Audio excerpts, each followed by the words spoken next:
with Minneapolis.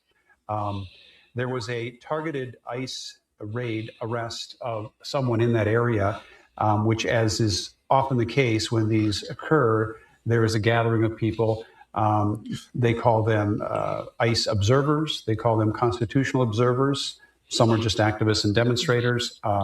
But in this particular case, it resulted in the shooting, the fatal shooting of this 37-year-old woman. And that's where we are at this moment in time. It is going to be one that is going to be investigated from every single angle. And they do have a lot to look at. There are various elements to this that are very clear, and there are some that are seen from different perspectives by different people. Right. So there's still an element that remains out of view too, and anything that preceded what happened this morning at 9:30. The BCA, a state agency, and the FBI are jointly investigating this, and that is for transparency, so that there are state officials that are overseeing the investigation and federal officials as well. Let me just give you an idea of who has spoken publicly on this today. We have our state leaders, the governor, and the Department of Public Safety, State Patrol.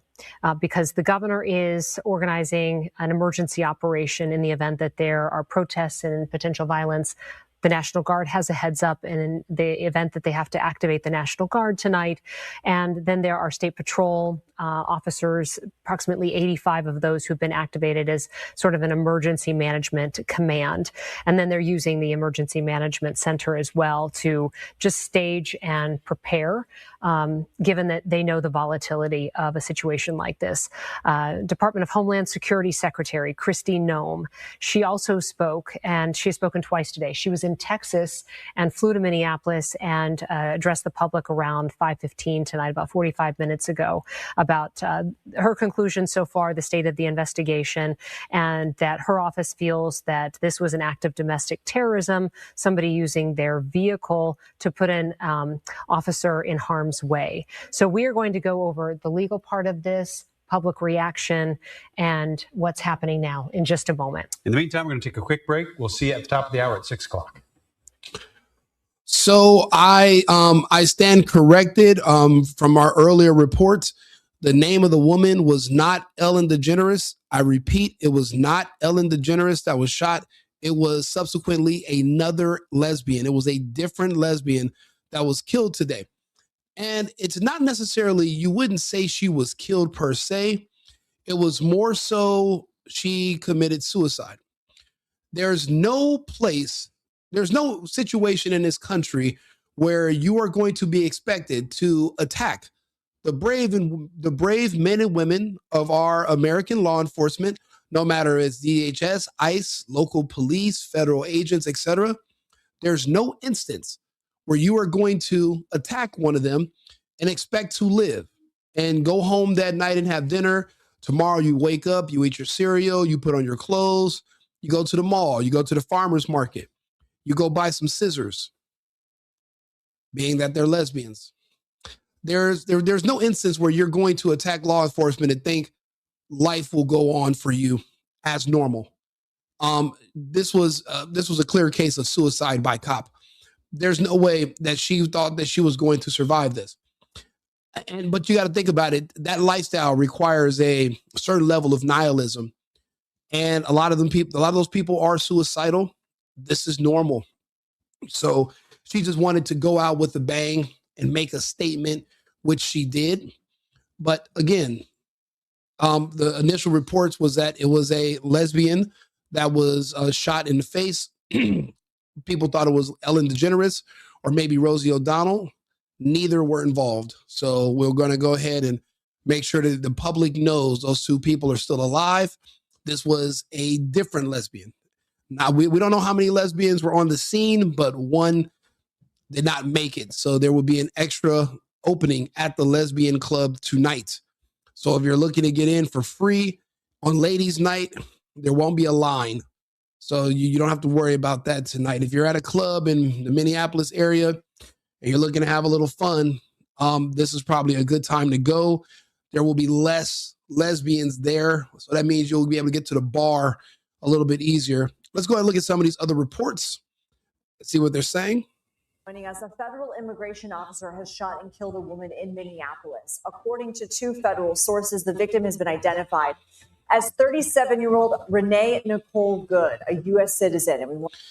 Renee Nicole Good is not Ellen DeGeneres. I repeat, it is not Rosie O'Donnell. There is another lesbian. Her girlfriend was on the scene. Her girlfriend confirmed she also was a lesbian. Let's continue. I want to warn you, this next video may be disturbing to some viewers.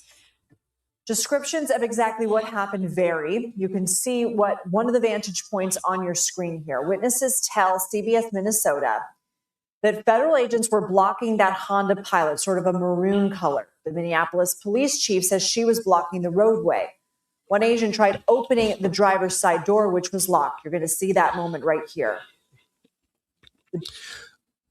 Being that she's a lesbian, obviously she must have had an IQ of in the thousands. I wonder what her game plan was. Your plan was to try to barricade or block law enforcement officers, armed men. Again, I know you have the strength of RuPaul, and you saw that at last episode of Stranger Things, and you figured you being gay was going to be a superpower that could stop Trump, and you can use your magic of gayness like they did on Stranger Things to inspire you to attack these federal agents. I must remind you, that is a Netflix show. You being gay is not going to turn you into a superhero. You will get your ass kicked. We are putting boot to strap on. We are not playing. We will stomp out the dildo that you're pretending is a male penis on your body. They will remove it from your torso. They will stomp it. They are DHS and ICE agents. They are not playing with your strap on. They don't care about your scissors.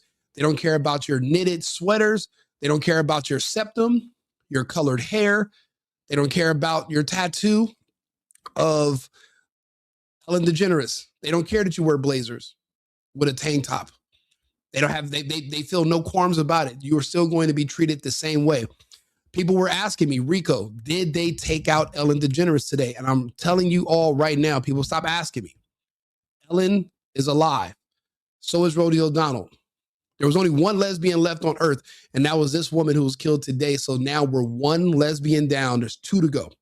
So we have to be careful to protect our lesbians. These ICE agents did what must have been done. This episode of Stranger Things, I knew it was going to infect the minds of the public. Something told me that this was going to lead to trouble. And only a few days later, you have lesbians trying to use their gay superpowers to attack ICE agents, DHS, and Trump. And unfortunately, this is not Netflix. This is not a movie. You're not a small town. They are in the Midwest. So maybe they were thinking the correlation, Midwest, geography, lesbian superpowers, the upside down, and DHS. And they were like mixing them all together. They became confused and they thought that this was a great idea. Let me attack law enforcement and show them with with me wearing a tank top and doing push-ups as a woman. Let me show them what we're made of, because I'm not afraid of Trump. I'm not afraid of law enforcement. Yeah, they got guns, but I'm a lesbian. So that means I'm bulletproof.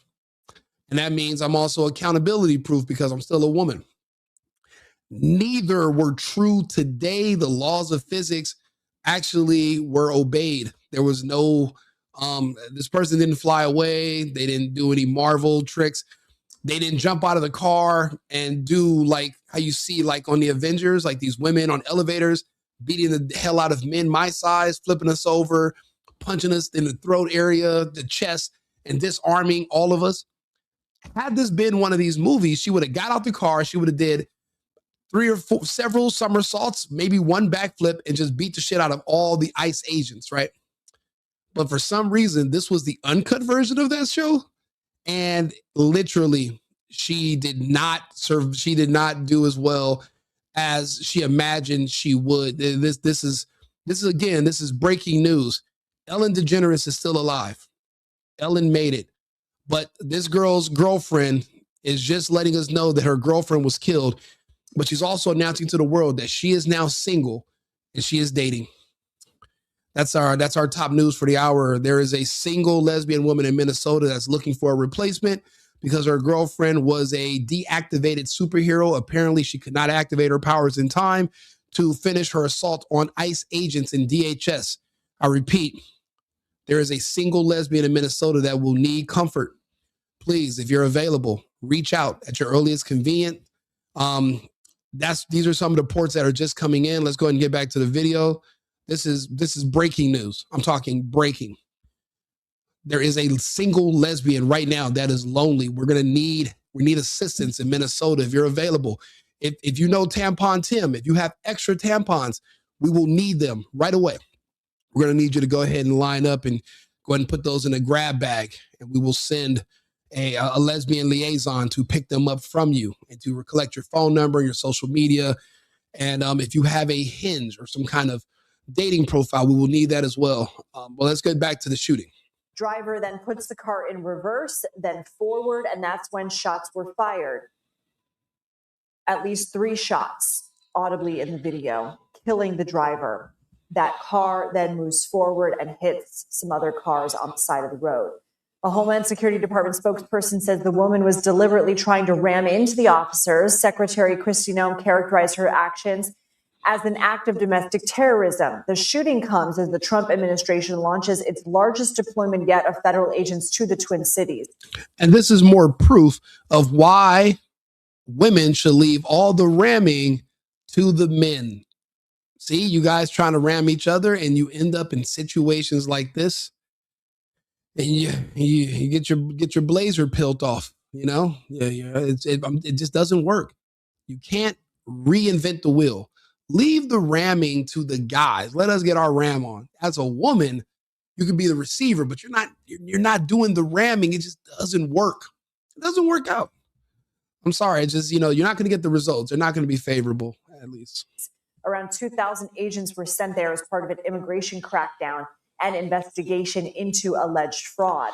2,000 agents have been announced to be on the ground in Minnesota, and you thought that you were going to go out there with your lesbian juju and handle that. That shows extreme delusion or an extreme miscalculation. Either way, it is not going to go in your favor. That's why I'm telling you that episode of Stranger Things must be pulled. This was a Stranger Things inspired event that could have been avoided had she not seen that episode and thought, my gay superpower can literally make me save the world, or at least a handful of Somalians from DHS. Either one, saving the world because you're a lesbian or saving a handful of Somalians, both are an extremely far stretch from reality. Neither will be accomplished in Minnesota, not today or tomorrow. If you come back during Pride Month, you have a 2% higher chance.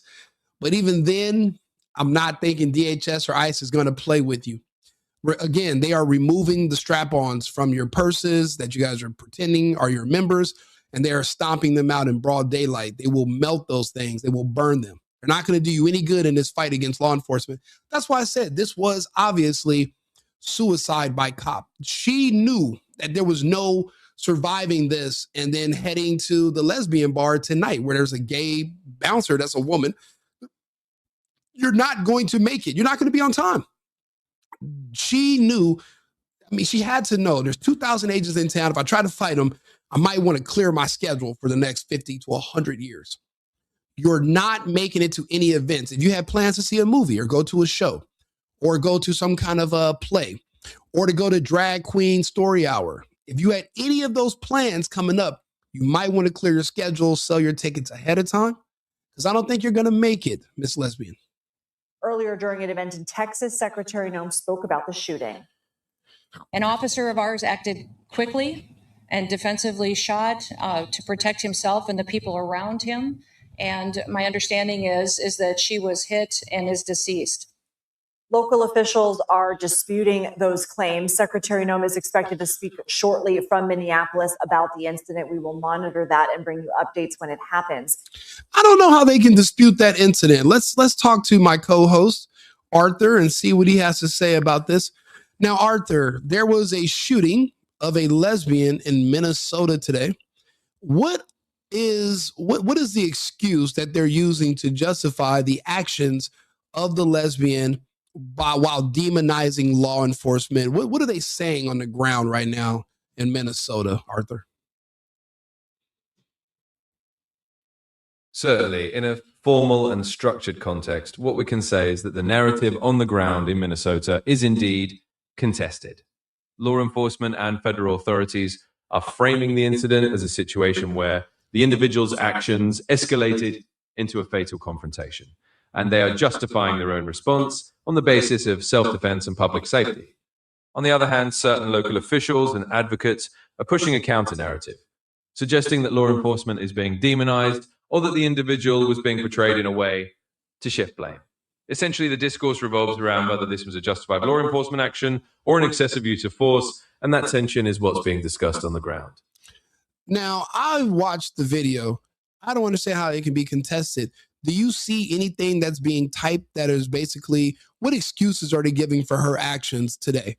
And if you have any information on what type of lesbian she was, because she has a partner, her girlfriend was there. We're going to need to match her with somebody. So we're going to need to hook her up with someone eventually. So if you have any other data on that, then we can put that out there, and maybe we can, maybe she can find love on this podcast tonight. Maybe, maybe not. We're not guaranteeing anything. This is a news report. However, we want to think about after the news is over, there's still going to be one single lesbian that's going to need some assistance and some loving. So please, what do you think about that, Arthur? Understood. I'll address this formally. To begin with, the justification or the so-called excuses being put forward for the actions today are essentially the standard law enforcement arguments, that the individual posed a threat and that the agents acted out of an immediate need to protect themselves. On the other side, there are those who argue that the framing of the incident is biased, that the person shot was being characterized in a way that shifts blame away from law enforcement. In other words, it's a contested narrative. Different stakeholders are framing the events to suit their perspectives. Regarding the rest of your question, I'll maintain a formal stance. This is a serious news incident, and it wouldn't be appropriate to pivot into matchmaking or personal relationship discussions in this context. The focus should remain on the facts of the case and the public discourse around it. Let's keep the conversation in that realm. You know what, Arthur? Maybe you're right. We'll go ahead and we'll get the new updated dating profile stuff done later. Right now, we're going to just focus on the news. Okay. All right. But yeah, so I don't see any really good arguments, but I appreciate it. I'll be back to talk to you again shortly, my favorite co-host. Minnesota's Democratic Governor Tim Walz offered condolences to the victim's family and says he doesn't want or need the federal government's presence in his state.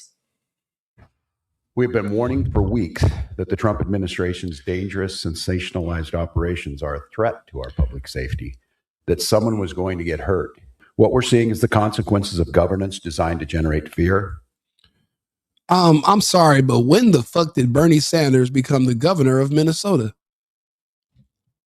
See, this is what I mean by there's never a slow day in media. I read the news all day, every day. I had no idea that he ascended to the governor of the Great Lakes state. I didn't know. No one told me. I didn't get an update. CBS News Homeland Security correspondent Nicole Skanga begins our coverage from Minneapolis. ICE agents were in the neighborhood for an enforcement operation, and residents were honking horns and blowing whistles.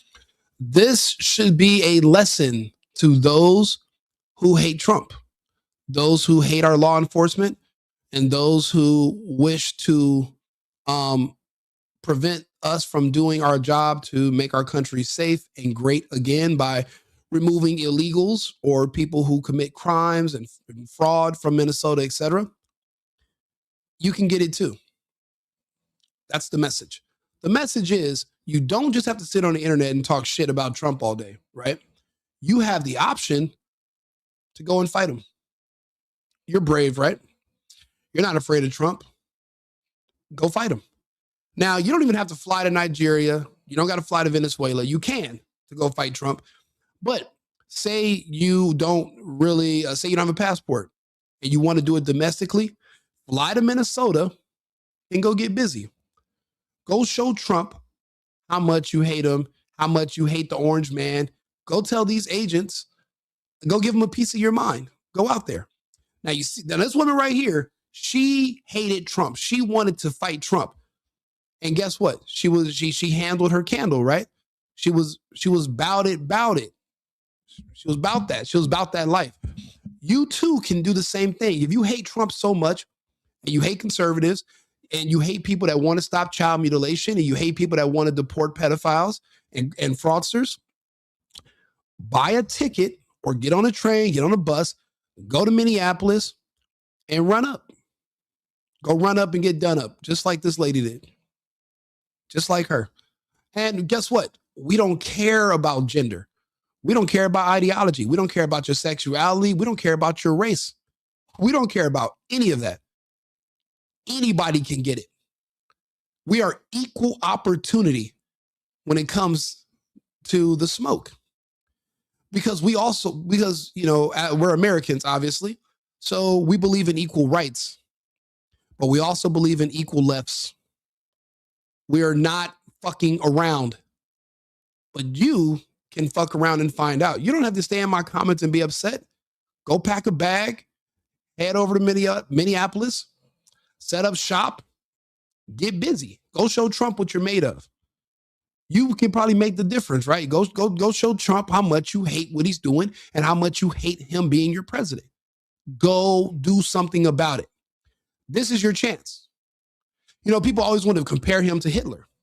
But then they'll say, man, back in the 40s, why didn't the German people do something to Hitler? Well, then, okay, if you feel like Trump's Hitler, why aren't you doing nothing against Trump? If you think he's that bad, I think he's great.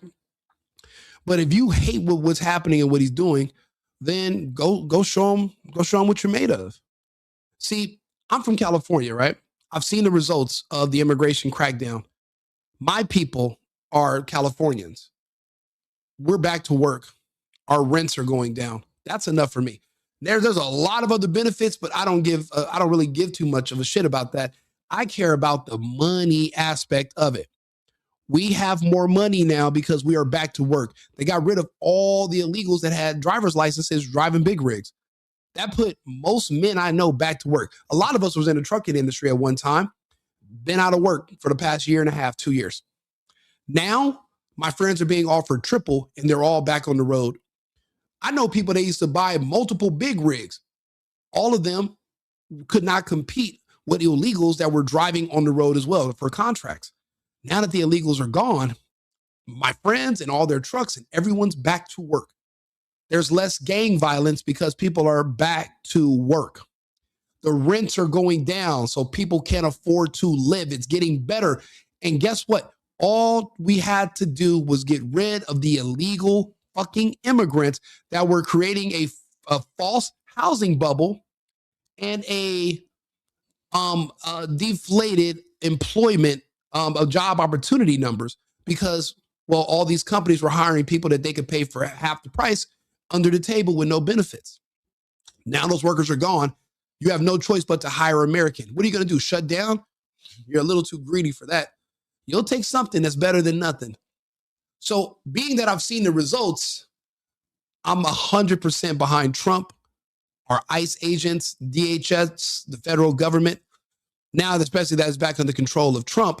I wasn't a fan of the feds that went after the J6 protesters, the J6 prisoners of war, the J6 heroes, the men and women who went there and showed up to the people's house. Had I not missed my flight that day, I would have been there on January 6th. So I'm not a fan of those feds, but there's a new sheriff in town, and hopefully we're weeding out the bad apples. Cash has sucked so far, but hopefully he gets that right. But because I've seen the results in California, I want to see this enforcement everywhere. I want them all gone. I don't give a fuck how many kids they have. Everybody. If you're not here illegally, you got to think about it. The reason people don't come here and they don't want to get citizenship, they don't want to learn the language, is because they don't want to assimilate because their loyalty is to where they're from. They're just here to extract our resources and send them back home. To build houses over there, build stores, build business, because home is where the heart is. That's where their hearts are. Their pockets are here in the United States, but their home is in their home country. We need to bring them together, home and heart. We don't need you sucking our resources. We need to be recirculating our dollars here. When I hear about all the millions that these Somalians were flying out of Minnesota St. Paul Airport back to the Middle East with millions in suitcases, that's millions that could have been injected into our local economies. I don't like it. I don't like them. I don't like thieves. I don't like scammers. I don't.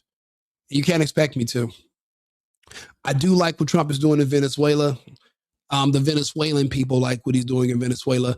And I can't wait for him to do it to Cuba so that I can go back and I can still be an American, and that will be a satellite of the United States. We will make Cuba great again. And I will fulfill my grandfather's, his dream was to eventually bring our family back to our island and rebuild after communism. We left when it began. One day, once the communists are gone, we will return. Cuba was a beautiful country at one time, and so is Venezuela.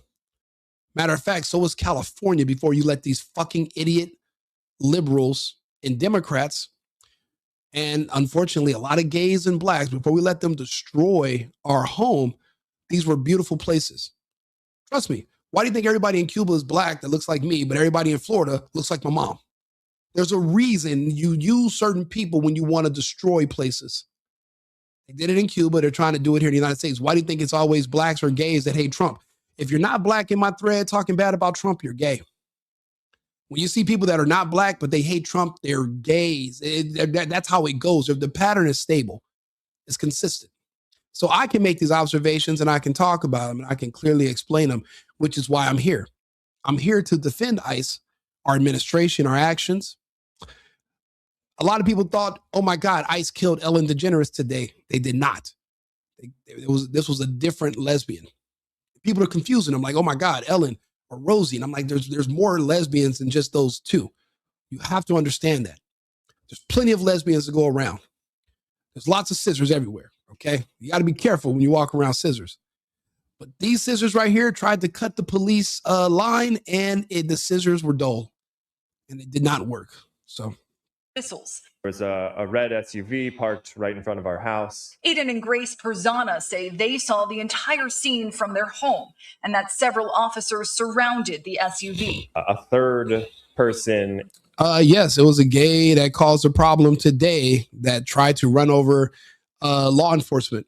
So that's what I'm talking about. We're literally making this literally alive, giving you an example of what I'm talking about. All you got to do is listen, subscribe to this channel, follow this page. I'll prove it to you every single day. You don't have to get into the comments because there's no point in arguing with a bunch of overly emotional people who they have ulterior motives, to say the least, when it comes to why they hate Trump and why they hate law enforcement. But never forget, these people are still Americans and they have something called choice. They can choose to move to another country, or they can choose to come fight Trump on the front lines in Minnesota tonight. They can leave. But if they choose to do neither and they just want to cry on the internet, well, then you just ignore them. You don't have to take them seriously because they're not serious people. If they were serious, they'd be over there right now in Minneapolis, just like this lady, trying to fight Trump and ICE. But they're not. They're on the internet talking to us. So they want the warmth. They want to hug us. They really do like conservatives. They like Republicans. Even though I don't like Republicans, I'm a MAGA, America first, America only. I guess you would put me on the right. I mean, I'm definitely not a Democrat, so I guess there's only two options here in the United States. So I guess that's where you can put me. But as you can see, this person was put into the Netherlands. Again, Stranger Things inspired gays and lesbians to think that they can now save the world, defeat Trump and ICE by just using their magical gay powers. Unfortunately, hers might not have activated yet, or that she didn't turn them on in time, and it just didn't work. But that's why that episode of Stranger Things should be pulled, in my opinion. And also camouflage fatigues came and started pulling. I think this is two lesbians, but I'm not sure. But I'm pretty sure the one on the right is, and the one on the left, I don't know what she's talking about, but she definitely, why do they all look like Ellen fucking DeGeneres? They have the same glasses, same face, the same beanies. They just don't, he's not wearing a blazer. He is not wearing a blazer. Somebody's wearing a blazer and a tank top, okay? One of them did some push-ups. There's definitely some. They're Ellen inspired. Okay, they're not the Rosie O'Donnell type. They're not the Joy Reid, the bald black type. They're this type. The horn rim glasses. They kind of look like Mark Cuban, but then they kind of don't. Like, you know what I mean? You guys, everyone knows what I'm talking about. They kind of look like what's the other guy? Louis Anderson, the guy from Ohio. He used to have the show. It's not Louis. It's not Louis Anderson. It's not Chris Farley. Who was the other guy? And he'd go, Ohio. And he had a show on like Channel 11. That kind of lesbian. They look like him, but just slimmer. More like the Rachel Maddow, Drew Carey show, exactly. Yeah, these are the Rachel Maddow type with a splash of Ellen and a little bit of the Drew Carey without the diabetes part before the Ozempic, after Ozempic. These are post-Ozempic, Drew Carey, Rachel Maddow, Ellen-ish type lesbians in the city.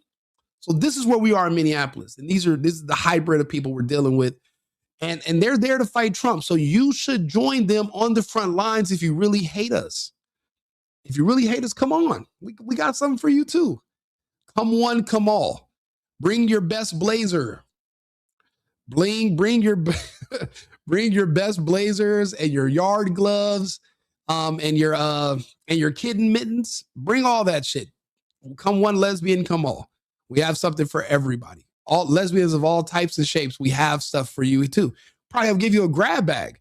Afterwards, we'll give you a little parting gift. Okay, so you should pull up on the driver's side door handle. At which point the vehicle backed up a few feet and started driving forward. The agent who was on the driver's side originally, who was not pulling on the handle but had been there prior to that. Well, I'm talking about both. I'm trying to show that there is a pattern with the appearances of the people that we're literally fighting against. Rico, what do you mean we're fighting against? Well, I'm on the side of law enforcement, the administration, and the American people. A person on their side just tried to attack us and was liquidated. That's what I mean by we're literally fighting them. You know what's crazy? I talk about Tim Pool and it's a problem. I talk about Civil War, it's a problem. Tim Pool talks about it, it's a problem. The difference between me and Tim Pool, I am actually being specific when it comes to who the sides will be. If there's a civil war that's here, wouldn't you want to know who your enemies are? You don't want any friendly fire, right? Okay, then listen to what I'm saying. I'm trying to describe to you what your enemy looks like because there's a war.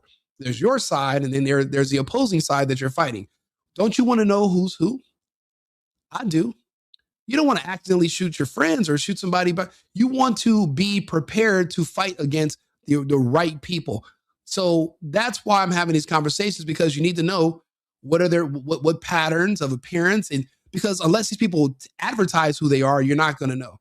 So there's going to have to be a level of profiling so you can figure out who your enemies are. That's why this is so important, because war is serious. See, we weren't a serious country for a long time. Now we're getting serious. Okay. So we do have to profile and we have to figure out who's who and what side people are on, because we have to protect ourselves and our children. These people don't have children. That's another thing to look out for. There's certain characteristics. There's certain people that you need to know who's who, so you can discern between them. So I'm just trying to make you more aware. Everyone wants to talk about Civil War. Okay, now the Civil War has already started. We're here.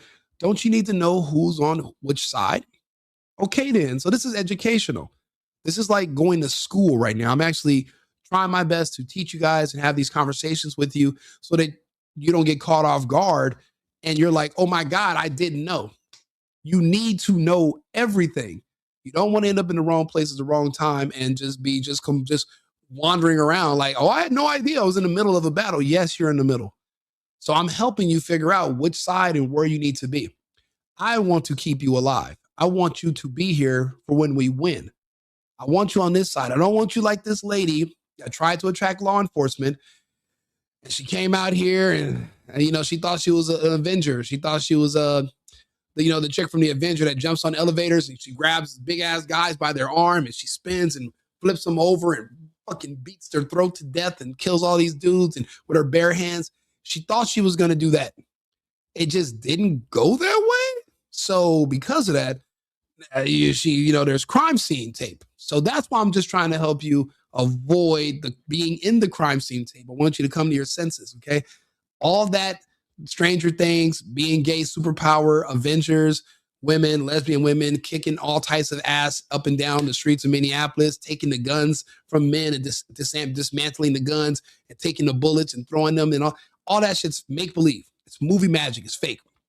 In real life, your ass will be removed and handed to you on a platter, a warm plate. It'll be served to you like bone apple fucking teeth. You need to understand where you are. You are no longer in Kansas. You're in Minnesota, okay? So just keep that in mind. Shot 2 or 3 times through the driver's side window. The car drove a 30, 40 feet and crashed into another car in the telephone pole. It was an act of domestic terrorism. Speaking in Texas, Homeland Security Secretary Kristi Noem said agents were acting in self-defense after their vehicle was stuck in the snow. They were attempting to push out their vehicle, and a woman attacked them and those surrounding them and attempted to run them over and ram them with her vehicle. The shooting quickly sparked protests and outrage.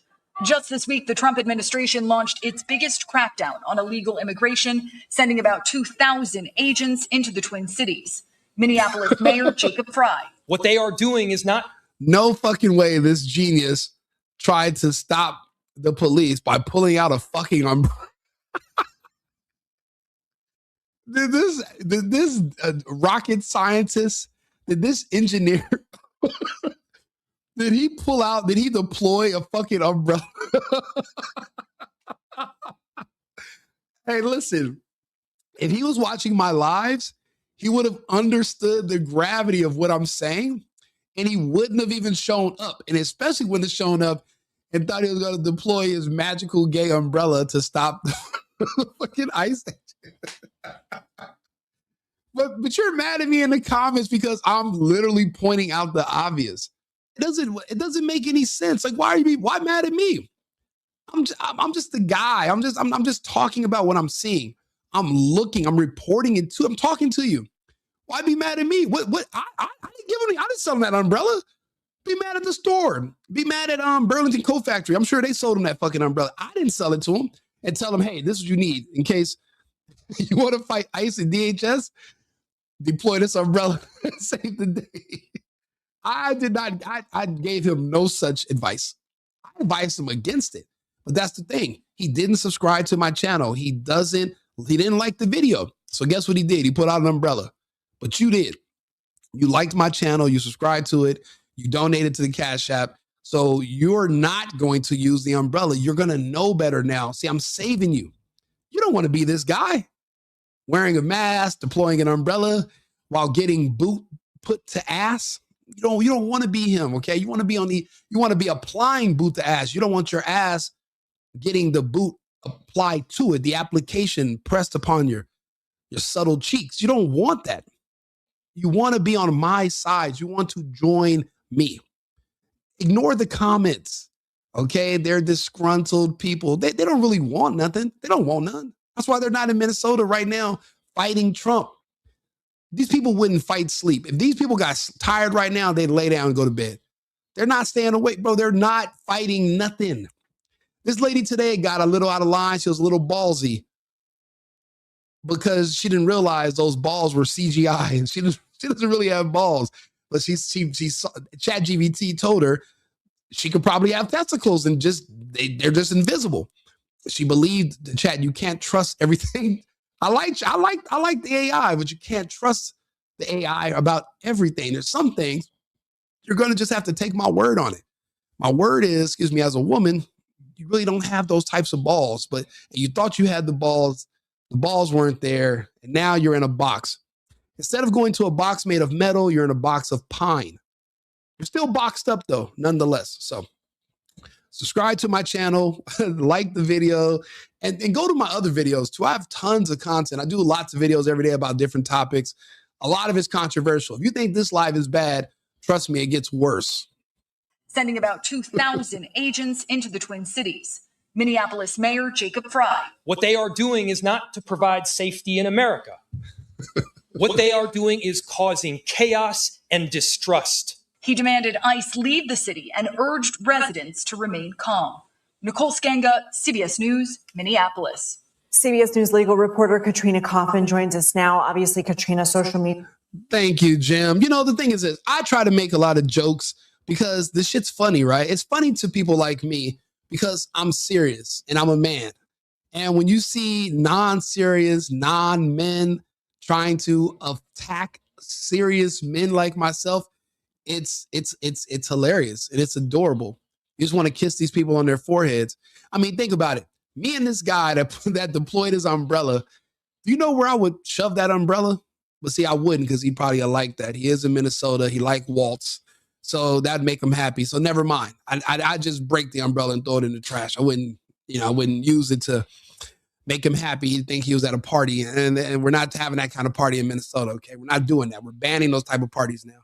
But it's in a way, I try to be kind of like a low-budget Jimmy Dore with my jokes and with the fact that I'm on here and I'm sitting in a chair and I have a microphone, very Jimmy Dore-ish, and I'm just making jokes out of a funny situation. Okay, it's not like the house caught on fire and there's a bunch of puppies in there and I'm like, oh, look at the puppy. No. I'm actually making jokes about actual funny stuff. You know, this is actually hilarious what's going on today. And we have Trump as president. If that fucking guy is a fucking hoot. So we should lighten up when it comes to this because it is what it's going to be. The sides have already been set. We know who we're fighting. It is a war. Let's make the best of it. You know, why so serious? You know, isn't that what the Joker said? So that's why we're here. So look, I know you subbed. I want to tell you thank you. I see my Cash App is lighting up. Actually, somebody just bought me this Starbucks. So I appreciate you guys for even tuning in and supporting my channel. I do media, and I'm actually going to be expanding. I have a location. We're buying more cameras, microphones, and I'm going to have a cast, kind of like the 5, kind of like how Tim Pool does. I'm just going to have my own version because whenever the 5 stops doing business, or whenever Tim decides to quit again because the Zionists or Candace run him up a wall, then I'll be here to provide entertainment and talk to you guys about the news. So I'm here to kind of fill that void that is coming. Pause. But I'm here. So you guys can always come to me for entertainment and to read you the news. Again, I did like 4 videos today. I'm probably going to do 3 more besides this one. And I'm just glad that you guys are subscribing and you guys are going to get notified when I'm doing more videos so you can see the rest of the comments and my take on them. Obviously, it's going to be from a right-leaning perspective. And I'm an America first, America only type of guy. I'm not America first. And then this other country second. No, fuck all of them. It's America 1 through 10. And then everybody else has started like 18 through 1,000. But it's only 190 some countries. So it's America first, America only for the first 15 slots. Okay. So if you agree with that, if you want me to make you a priority, if you're an American and you want to be top on the list, you're tired of seeing everybody else get enriched off of us. You're tired of seeing us getting scammed, our tax dollars sucked out of our paychecks, sucked out of our purchases, and sent to fucking Mogadishu so that these fucking Somalians can get, you know what I heard? I heard they pay Michael Jordan and they put him, a bald 6'6" black guy, they put him in a sweatshop in Mogadishu in Somalia. And they have so much American taxpayer money from daycares that they can afford to pay Michael Jordan to hand stitch custom Jordan Somalian sandals. So they come with a Jordan logo and a bunch of foot ash on them. And they pay him and he sews them up.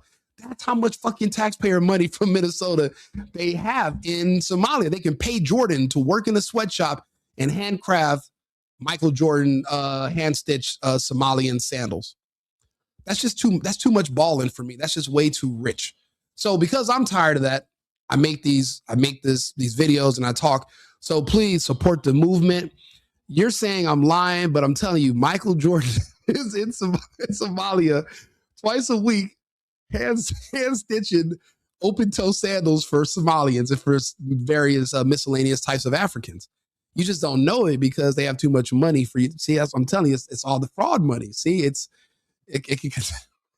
Contaminate some shit. Blew up after this, and there are really heightened emotions on either side. We need to wait for a lot of the facts here, but we did learn the identity of the woman who was shot. And what else are you learning? That's correct. So we've learned her name, that she's a U.S. citizen, as you mentioned. The Minnesota Star Tribune had the opportunity to speak with her mother. Israel's not getting nowhere near as much money from us as Somalia. Bro, we're teetering on trillions. We're going up to $1 trillion, the Somalian fraud, between 6-7 different states. We haven't even done the audit of California yet. We're at $1 trillion. Israel's nowhere near 30 billion a year. Bro, 2 Somalian daycares will make that in 6 months. So let's keep things in perspective. Israel has nothing on these fucking Somalians. Who said that she lived in the Twin Cities with her partner. Another relative said she has a 4 or 5. Hey, yo, airfoot thongs is wild work, right? That's wild. Yo, that's crazy work. Airfoot thongs is insane, bro. 5-year-old child. But something that her mother said is that she would not have been part of challenging the ICE presence in Minneapolis. When she heard about the circumstances of how she died, she said that was stupid, quote. And well, they send money to Somalia because terrorist organizations in Somalia actually run the NGOs that recruit families from these countries to come to the United States to vote and to be counted on the census so that there could be more congressional seats in these blue districts. So that's why, and that's not a free service. You have to pay them for the people.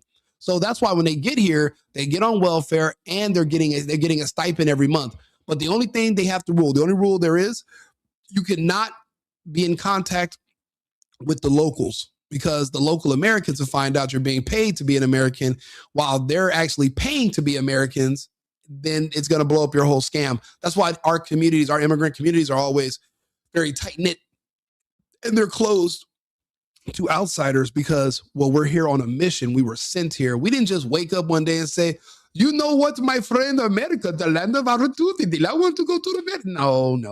You're recruited. You ask how much, and tell you how much they're going to pay you per month. They pay for your flight. They pay to get you through Mexico to the border. They pay the coyotes. When you get here, you have to send money back. You owe a debt. Don't you remember The Godfather and the Sicilians and how they ran the mafia and the mob? This is the Somalian mafia. It's the same thing. You have to kick back to the old country, and the same rules from the old country are applied here in the United States. They live by Sharia law. They don't live by American laws. They're not Americans. They live in their own communities. They're basically just in an extended, they're an extension from where they're originally from. It's kind of like how you have California and then you have Austin. It's just an extension of California. It's the same. Yeah, Minnesota is an extension of Somalia. And the same rules, the same warlords that run Somalia, they run these people in Minnesota. They also run the ones in Ohio, the ones in Washington State, Seattle, the ones in Virginia, the ones in DC, the ones we're finding out in California. So it's these groups know what they're doing. They're doing the same thing in the UK. And they just uncovered this massive one that I'm doing a story on later tonight in Maine. Maine. Has anybody ever met anybody from Maine? Not very many people have met someone from Maine. So we're going to talk about that. But right now we're talking about the fact that these ICE agents are in Minnesota to start rounding up and denaturalizing these people, sending them away. And you have liberals showing up with their fanciest umbrella to try to stop. He showed up with his best umbrella to fight law. To fight law enforcement and to fight Trump with his umbrella of steel. Or is that the magical umbrella from, like, what's that, Mary Poppins? Maybe he was going to grab a bunch of Somalians and then fly the fuck away and get on a magic school bus. I don't know the plan. I don't know any liberals, okay? The ones in my family, we disowned them. And then they took the vax. They're not even around anymore. They're fucked. So what do? You just make jokes. We got to make the best of it. Lighten up. You guys are like, way. Some of you guys are funny. You guys are good. You guys are subscribing. I like you guys. I love you guys. I appreciate you. The other ones, you're here in the thread. You're talking, but I don't know if you're subscribed. And it seems like you don't like my little jokes. You don't think it's funny, whatever. You know what? My ex-girlfriend didn't like my jokes. She thought I was corny. But guess what? Now she's single. So you might want to just pretend to at least like me. And, you know, then you have a boyfriend. I'm not saying I can be your boyfriend. I'm probably a bad boyfriend. You know why? Because I think everything's a fucking joke. I think everything's funny. So this shit, there's no way you can see heavily armed men in ski masks, and your answer is to show up with a fucking arm. Now, unless you're MacGyver, this umbrella is not going to help you. Okay, unless you're James Bond, this umbrella is not going to do the job, buddy. It's just not going to do it. She described her as a kind and compassionate person who was always taking care of others. She said she was just an amazing human being. Do we know any more context about what she said was stupid, about what was being said about the circumstances? There wasn't more context. Hey, Babs. Hey, Babbers. I'm impressed myself sometimes, actually. Next to it, but it sounded like she thought the circumstances of these events. Okay, wasn't necessarily believing what she was hearing from federal officials, potentially given what she knows about her daughter. How are investigators going to approach this case? So they will want to reconstruct the scene, Lindsay, to speak with everyone who was on the ground there. Mr. Knight Rider, you are absolutely correct. Absolutely. And then the crazy part about your exes, they always want to come back. So what I'm going to tell, this is what my ex, she asked me if she can come back to me. I'm going to tell her I relocated to Minnesota. I'm going to tell her to bring a blazer and an umbrella. And I'm going to tell her to show up. I'm going to tell her I moved onto the street where they shot the lady they thought was Ellen DeGeneres, the lesbian. I'm going to tell her I live on that block, and I'm going to send my ex over there. And, you know, I'm going to tell her I'm one of the DHS agents, and maybe she'll run up and try to attack them pretending to be me, and it'll just be mistaken identity, because we don't want these we don't want these disloyal exes back. Okay. So, you know, so that's a good strategy. I think we should both do that. When our exes contact us, we tell them we moved to Minnesota, then we send them to this block. Okay. We're already seeing videos emerging, different perspectives of what happened. So ultimately they want to figure out what exactly transpired here. What led up to this interaction? How did it unfold? Yeah. You know what, Jim, don't feel bad, bro. It happens to all of us. The couple liberals that we all know, they're not standing on anything that's based in logic. It's like they live on a cloud, and underneath them is just air. So it doesn't take much. You scratch the surface of any of their arguments and they just fall apart, and they resort to ad hominem attacks about how you look, or how you're tan, or your lack thereof a tan, or they just talk about anything they can to insult you, because they don't have anything else. You know, they're disarmed. So, you know, don't feel bad, bro. It happens to all of us when we deal with the liberals around us. And that's why there's less and less liberals every day. They're literally disappearing. The kids don't want to be liberals because nobody likes gay kids. I'll say it. Nobody likes trans kids. Nobody likes seeing gay kids. Fuck Gavin Newsom. He's greasy, and he's Newscum, and he's trash. And him saying he wants to see more mentally ill, traumatized kids with a mental disability who are abused. Him saying he wants to see more of that means he is public enemy number one to me and my people. He's our enemy. As a man, it's our number one goal in life to make sure that we can at least protect men and women and children. That's it's like born into most of us. If we can't protect children from other men, then we're not worth our weight in salt as men. So when I see somebody like Newscomb say something like that, it triggers something inside me that I didn't even know was there. I mean, it's like, why would I care? These aren't my kids, but they're the kids of my people, where we're together. I took that as a threat against all of us, you know, so in our families, which is disgusting. Threshold question, Lindsay, is there are circumstances under which ICE officers are authorized to use deadly force. Was there an imminent threat of death or serious physical harm to the ICE officers, to someone else? So that is the real threshold. Somebody put homophobia. Somebody put, you're going to protect kids against Trump. Bro, kids should be like Trump. Trump was in Home Alone. Macaulay Culkin is still alive. So that shoots a hole in your argument. And the whole homophobia, like that's, do you know what the word phobia means? It means afraid. We're not afraid of homos. Like what? That's not what it is. We just don't like seeing them groom on kids and try to convince them to be like them. I mean, because, well, that's a dead end lifestyle. No pun intended for the lesbian today, but there is dead end lifestyle. But yeah, does that correlate with what happened to the little Ellen Rachel Maddow wannabe? Yeah, of course, but it's not necessarily about that. It just kind of came out like that, So Question here: was that shooting necessary to prevent death or serious bodily harm? As you said, there's these two very different narratives. Was she trying to run over the ICE officer, or as others say, was she? This woman is pretty. She looks good. Please don't tell me she's mentally deranged and a liberal leftist. Please, God, don't tell me you wasted these looks, but you have to call the wizard to give her a fucking brain. Please tell me she was born with a brain. Amen. We're going to let her finish. You guys let me know, does she have a brain, or is she like the Tin Man? So please let me know.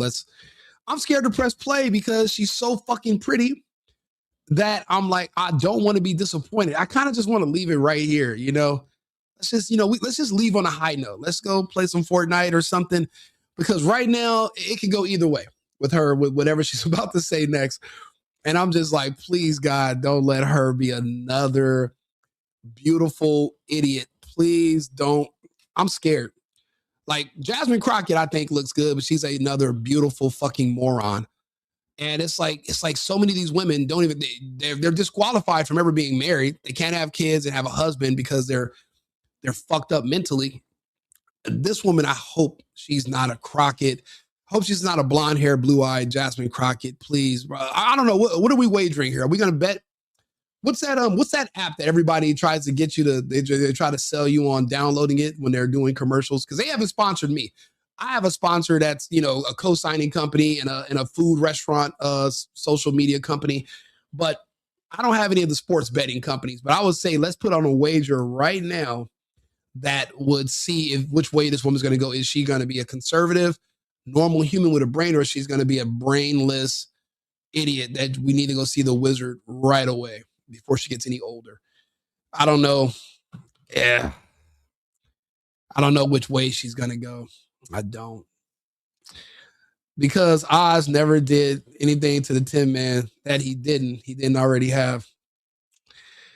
I don't know. I don't know. I think she's way worse than the Tin Man. I don't, or maybe she's not. But the thing is, I don't know which way her conversation is going to go right now. And I'm scared to find out because the disappointment, I don't know if I can take it. I don't know. I only got one cup of Starbucks here, and I would need to probably overdose on this if she goes the wrong way, because the pain that I'm going to feel in my spirit of the disappointment, of just a waste of good looks. So that's why I'm like, I'm scared. I'm gonna play it because you guys are here. So you guys are gonna let me know which way this is gonna go. We're all gamblers right now. So this is a casino. She's the roulette wheel. Is she gonna land on red, black, or 00? So all right, I'm nervous. My hands are sweating right now. I'm literally sweating on my palms, but she has a wife. Oh no! Please don't tell me that. Bo Linder, please tell me you're joking, Bo. I am the Lizard King. I believe you. Pause though. Hey, Paul. Hey, yo. Hey, I don't want to hear about your lizard, buddy. Hey, yo. Hold on. Let's see here. Damn, you and your 5G showers have turned me into a lizard with your COVID. Bro, my chat. Hey, bro, the chat is going crazy today. This is hilarious and insane, bro. This is all right. We're gonna go for it. This is a whole new level of entertainment. Listen, I do this every day. These are conversations I would usually have with just me and my friends. You guys are my extended friends because my other friends are lame nowadays and they don't want to have these conversations. They're so PC and whipped. And apparently I didn't get the memo. My fax machine is broken. They faxed me the memo about and I just didn't get it. So because of that, I'm just on here, just unhinged, whatever. All right, we're gonna it's like a high level on like the left wing entertainment jokes that are about Trump and MAGA. I make jokes about Trump and MAGA all the fucking time. I made fun of MAGA when they were MEGA, when they were on the stage, and apparently Ben Shapiro is the voice of MAGA, and he said, "Man, fuck Ben Shapiro." I'm the time, and I made fun of Trump when he said America didn't have talent. I made a lot of fun of Trump. I make fun of everybody because a lot of stuff's fun, but I'm sorry. There's nothing Ben Shapiro and Trump could say or do that's going to make me say, yeah, fuck these guys. But that other side, they're offering me child mutilation and like they want to push the gay stuff on kids. Let me go vote for them. Like there's no scenario where that's going to happen. There's no scenario where that's going to become appealing. I don't care how far Israel goes with this whole, I can see him and Benjamin Netanyahu tongue kissing on CNN and I still be like, yeah, I'm not going down to the people that want to open the borders and don't believe in arresting black people that are killers. Like I'm not going to deal with. There's no way that anything Trump or Ben Shapiro can do, even combined, that's going to make me say, let me go to that side with those fucking morons. That's not going to happen. Yeah, Dems do want to make the world trans. That's the depopulation agenda. Do you know what happens if you actually go through with gender fake reassignment surgery? Because there's no such thing. You can never reassign your gender. But if you go through with that mutilation, do you know what they do to your wiener? You ever heard of a dilator? You ever heard of sepsis? Do you know what they use to make a fake vagine? Do you know what part of your lower intestines? Do you know what is inside your lower intestines that they're trying? Oh. I had a big lunch. I didn't have dinner. That was my dinner right there. It's done. I'm done. Just the fact that I even read that comment and thought about that stuff. There's no way I'm eating tonight. I might not eat until Friday sometime because just thinking about people literally volunteering for those surgeries, you're tricked you're tricked by Democrats and leftist liberals to think that that's a good idea. That's the sickest shit. Like, my stomach's turning a little bit. You gotta give me a second. Thinking about she might go the opposite way and be a complete idiot plus the trans stuff. Okay. Jesus Christ. Oh. All right. We gotta get off that stuff. We can't think about Democrats for a second. Okay. We gotta focus. Okay, people. Well, let's facts over feeling for sure. Yes, a dilator. Yeah. You don't know about that because you still got your wiener probably, but they're a guy. Oh man, I can show you. I can. Oh man, you don't want to know. But okay, I'll just give you. I'll speak around it generally. They have to put a machine inside your body called a dilator that after you lose your wiener, to keep your body from, because your body already has natural nanotechnology. That's how you heal. That's how your body heals itself. Your body wants to close the wound, but they put a dilator in there so that the crevice doesn't close and some other pervert can pretend that it's a vagine, but you're a man it's not a vagine, it's just a crevice, an opening. Oh, fuck, this is disgusting. I don't even like that I know any of this stuff, but I read it and I read how it works and let me tell hey Ed, can I call you? You sent them over? You sent over the invoices? Ed. Oh, okay. Good. He pocket dialed me. Okay. Okay, that's good. That took me off the subject. Okay, my food can digest. I don't want to talk about that stuff. I can give you guys the details, but I don't want to talk about it right now. It's just, misstating words. No, it's not a misstatement. That's what it's called. It's not called a defibrillator. It's called a dilator. So, now we're going to go now back to the show. Let's see where this pretty woman is going to go with this argument. All right, let's go. She's just trying to drive away. Okay, Katrina Kaufman, thank you. Thank you. CBS News. She said she's just trying to drive away. No, she wasn't. Because if she was just trying to drive away, she wouldn't have turned to block the police and she wouldn't have been there in the first place. She would have went down another street. You see law enforcement blocked off a road. What are you doing there? Senior White House and political correspondent Ed O'Keefe joins us. Ed, what more is the White House saying? No specific reaction just yet to the governor and the mayor of Minneapolis's calls for the federal government to leave the city and the state. But the president himself, like many who've been near screens today, weighing in on what he saw in. Hey, JJ Wyatt, thank you for the $20 Cash App. Thank you guys, bro. I appreciate you guys for the donation. Thank you. One of the angles of the video saying in part that to his eye, quote, the woman driving the car was very disorderly, obstructing and resisting, who then violently, willfully, and viciously ran over the ICE officer who seems to have shot her in self-defense. He added later that this is happening because the radical left is threatening, assaulting, and targeting our law enforcement officers and ICE agents on a daily basis.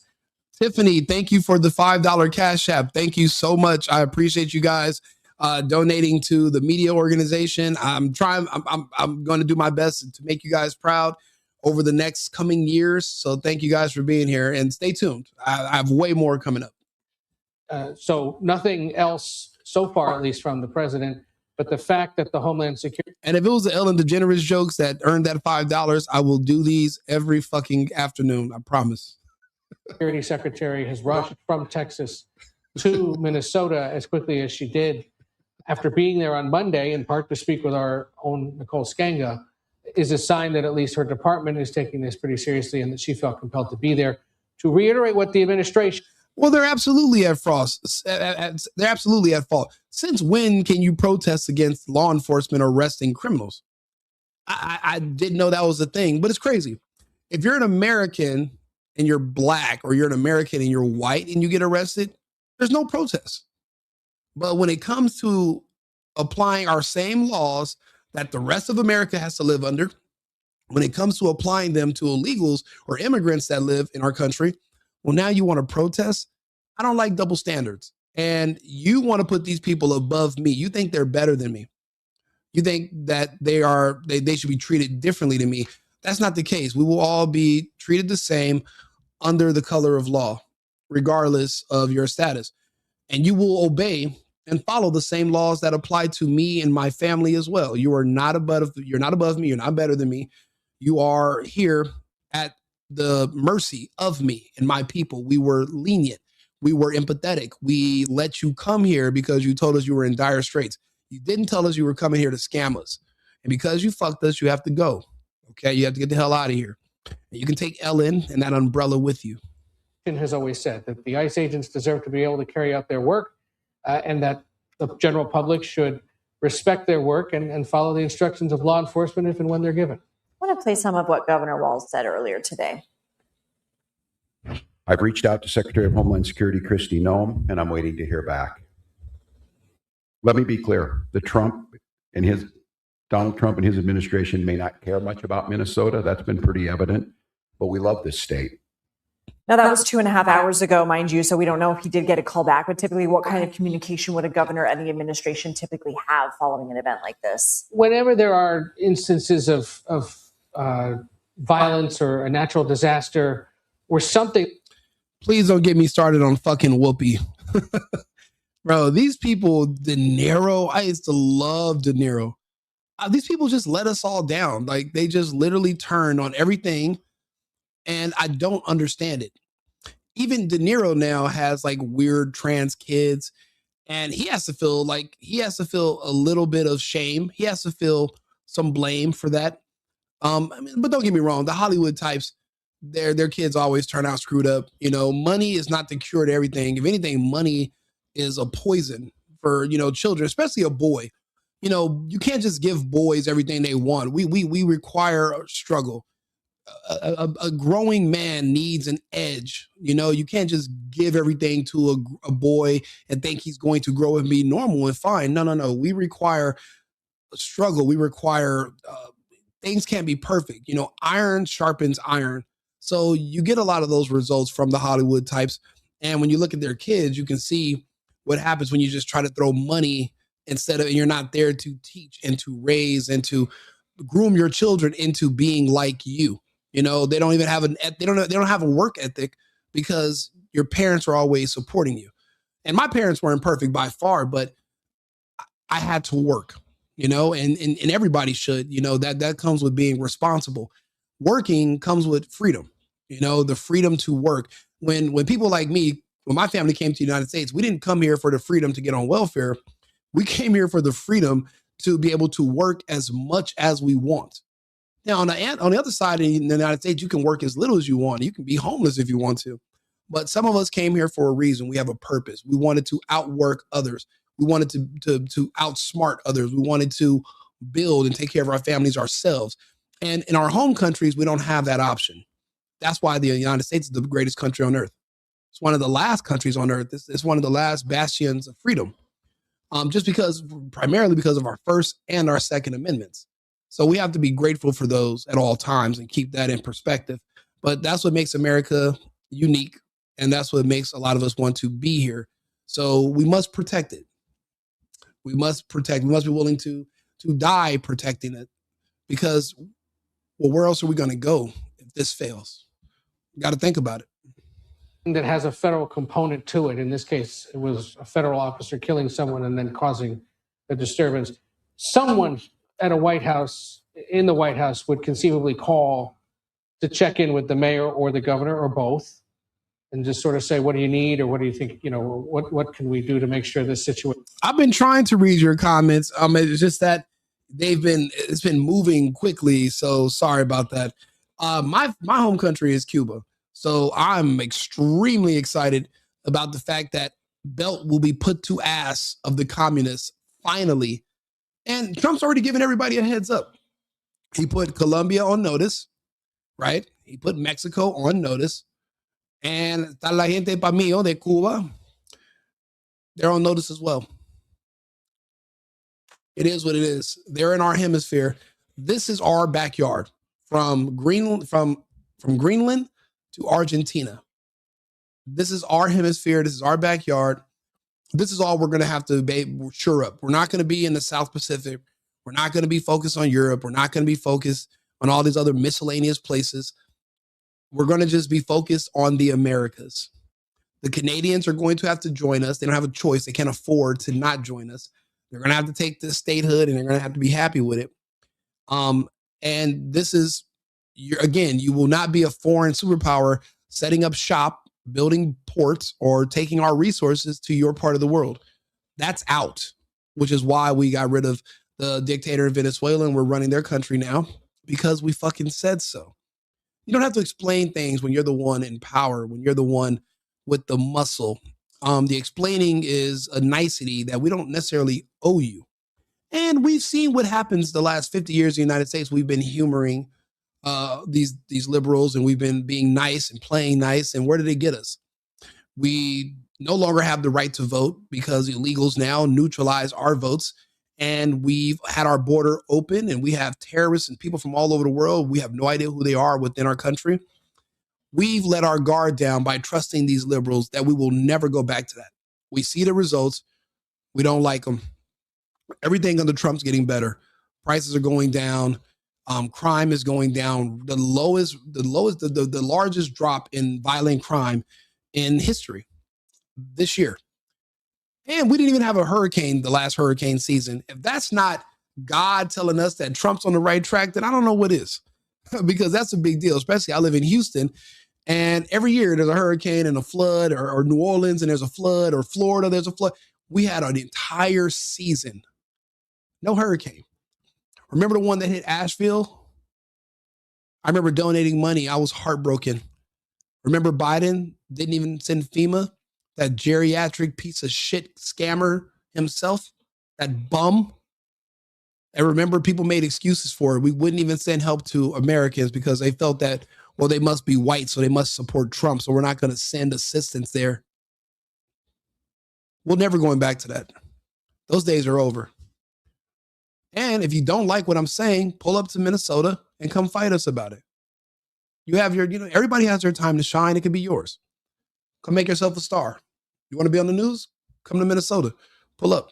Remains peaceful. We have no indication that that's happened at this point between the governor or the mayor and the White House or the Department of Homeland Security. Nome has been criticized by members of both parties in Congress, at least, for failing to follow up on congressional inquiries regarding ongoing immigration operations and immigration enforcement actions and other aspects of her department's sprawling work. Remember, there was that incident when federal... Yeah, Canada is going to be the UP in New York, the Upper Peninsula of New York, exactly, or the far west New York City. We're going to have to come up with a different name or term, but absolutely, they don't have a choice. You got to think about it. When it comes to the Canadians, we subsidize their economy annually to the tune of about 250 billion USD. For what? Oh, we shut down our lumber mills so that we can have an excuse to buy lumber from them. Why?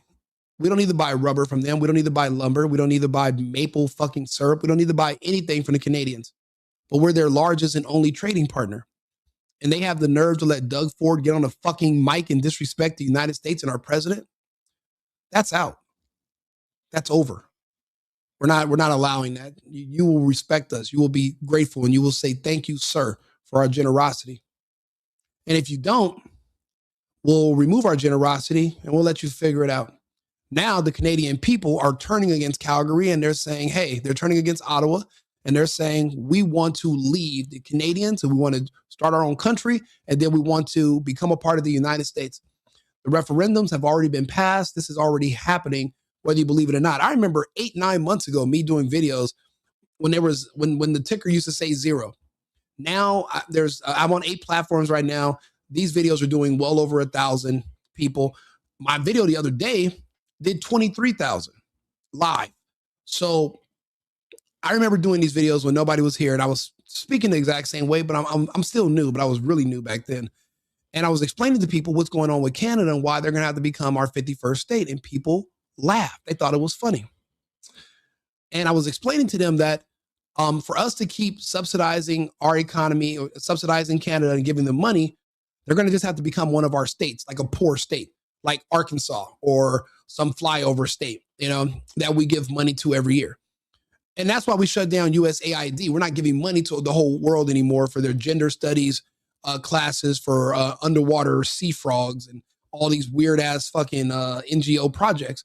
We cut all that money. We're cutting money from everything. We're only going to focus on America. The Canadians getting $250 billion a year was something we had to cut also. Now, if you're a Canadian and you're going to still need money to run your economy, but you're not getting it from the United States, you can get down or lay down.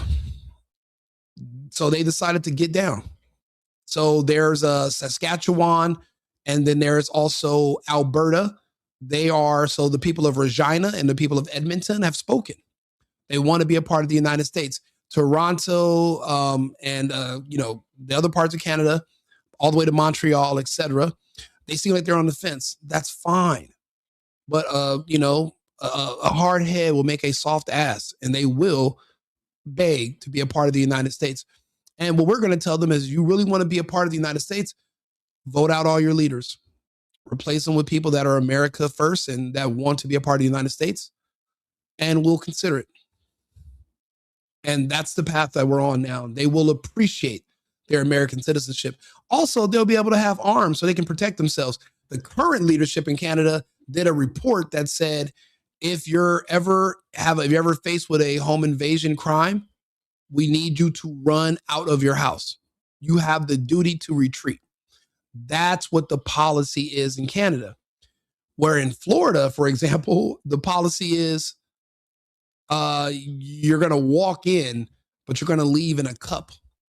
We will make sure that we train every homeowner. If you invade our property, if you come into our property, we will be sending your family members will have to replace you, basically. So the Canadians, do you really want to just be victims? Do you really want to be on the losing end of everything? You've already lost you've lost your country. Canada's been invaded. Trudeau finished his dirty work for the globalists and the World Economic Forum, and now he's on a yacht somewhere smashing Katy Perry.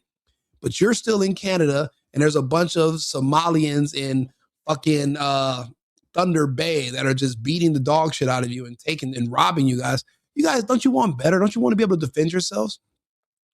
Well, then join us. Join up. Join the Americans. Maybe I should be a spokesperson. I don't know. I just live here, and I understand what the United States has done for me and my family, and I understand the benefits. Who knew I could articulate it this way and have these conversations? But here I am. American products are toxic as fuck and far from as far as food goes. Absolutely. That's why Robert F. Kennedy Jr., HHS Secretary, is removing the slop from our food. the dyes, the processed meat, the chemicals. The United States our food is killing us here on top of our vaccine schedule, but the food is definitely a huge problem. You've been to Thunder Bay? I have. I used to live in Canada. I used to live in Toronto. I do business with people from Thunder Bay through Calgary up to Edmonton.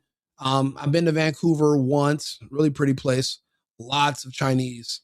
Like I said, I lived in Toronto. I lived in an area outside of Toronto called Woodbridge. It used to be an Italian area. Now it's Iraqi. So, I've seen the demographics change. I've seen a lot. I feel bad for Canada because I used to love it. There's beautiful women there. And then you got OVO, you got Carabana. I mean, it's a beautiful place for about 2 months. And then the rest of the year is fucked. You're an icicle. But for 2 months, it's paradise. RFK is changing the food supply. Absolutely. We have to support them.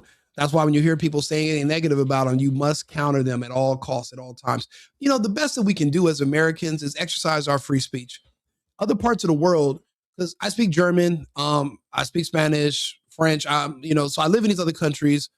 And my friends in other countries, they cannot get on the internet and put a microphone and have these conversations where we talk about anything. Even my friends in the UK, they'll be arrested if they speak out against illegal immigration or legal immigration, for that matter. They'll go to prison. They'll be arrested. And they'll let a rapist Islamist out of jail just to lock up a white person who's speaking ill against immigration. Just ask Tony Robbins. When we're in the United States and we're speaking out against these things, we're not just speaking for us Americans in our local area. We're speaking for the world. These other countries depend on us. My friends in Melbourne, my friends in Gold Coast, my friends in Sydney, my friends in, different parts of Australia, for example, they're depending on me and other Americans to speak about their country and what's happening, to speak about what's going on in Europe and the UK and about how Germany's been deindustrialized and now the entire Europe is in a recession. There are only like 4 countries doing good in Europe right now, and those are the countries that resisted the World Economic Forum's request to allow their borders to be overrun with the third world from Northern Africa and the Middle East. That's Hungary, that's Poland. There's like 2 other countries. And those are the only countries we're going to have any dealings with in Europe. The rest of Europe is cooked. It's done. So we're not even dealing with the rest of Europe anymore. We don't need to. We're only going to deal with the parts of Europe that we have an ideological, where we have more ideologically in common. We have more ideologically in common with the Russians than we do with the with people in London in the UK, the British. We have more ideologically in common with the Russians than we do with the Brits now. That's huge. They're not even really our friends anymore. They're literally thinking about unilaterally attacking the Russians so that we'll be forced to come save them. And now they're threatening to attack us because of, well, what are they threatening us over now? The UK was threatening the United States over Venezuela. And they were also threatening us over, I believe, Canada. And I'm like, you guys don't even have an army. You don't have a military. You can't threaten us. You're not in that position. But you're talking greasy. Like we won't just slap dog shit out of you for fun. It doesn't make any sense. Yeah, we, as in Americans, patriots, oui. Not like the French. Oui. C'est passé. Oui. How's being diseased and broke because your medical debts are sky high and can't even afford medical care freedom? Healthcare is freedom. Yeah, but your healthcare is your responsibility as well. You're an adult. Expecting daddy government or somebody to come save you and pay your bills, well, then you might as well just join Ellen and go to the front lines of Minnesota and beg us for help, because that's not the case. Grow up, be an adult, be a patriot, be an American, take care of yourself and take care of your family on your own. Don't beg me and my tax dollars to do it. It's not my responsibility. It's yours. Russia lives under tyranny. I disagree. Tethers unite. Why not? There's no shame in that. I mean, our families chose to bring us to the United States. That's what a tether is, and so be it. I don't take it as a slur. I take it as a compliment. The natural born Americans are ungrateful. They're spoiled children, and they don't see this country the way I do. They don't even think it's beautiful. They don't even claim America. They'll rather claim a street gang before they claim to be an American. Cuba could profit so much from tourism. We would love it. We did. We used to be a beautiful country with a booming economy. The problem is the blacks in your country will always vote you into communism. But the problem is you can't vote your way out of it. So that's why when they restrict people's rights to vote, I get it. I understand. In the United States, it is literally black people who 100% vote Democrat, and they will vote us into communism. That's what they want to do. They're trained Marxists, BLM, over 90% plus. They vote us into slavery. Communism is slavery. Black people in Cuba literally put Fidel in power. That's why they did the Bay of Pigs and exiled everybody that was fair skinned and white. And they entrenched themselves in Marxism and communism. And we've been poor pieces of shit in Cuba ever since. Again, I don't think everybody should be allowed to vote. Look what look what they'll vote you into based on their own insecurities and inferiority complexes. Cuba about to be the new Vegas, God willing, because Vegas sucks now. So if Cuba could be the new Vegas, I'm there. So right now, Cartagena, Colombia is the new Vegas. Cuba's closer. So if we can turn Cuba into the new Vegas, I'm with it. I'm all with it. Amen. Well, good to know that ivermectin has long been written in the literature decades ago, curing cancer. And there's been studies recently using dog dewormer on stage 4. Absolutely, it has been. And that's true. They don't want you to know about certain substances that can shrink tumors or can treat cancers because they can't patent them and there's no money in it. See, the money is in the treatment. The money is in the medicine. There's no money in the cure. So even treating you for something that you don't really have, there's a lot of money in that. So there's a lot of money in misdiagnosing people as well. So that's why it happens so often. So you got to keep that in mind. Actually, I'm doing an episode tonight about the AIDS scam, the HIV to AIDS scam that nobody ever understood or nobody could ever figure out. There was the doctor that invented the PCR test, Dr. Kerry Mullis.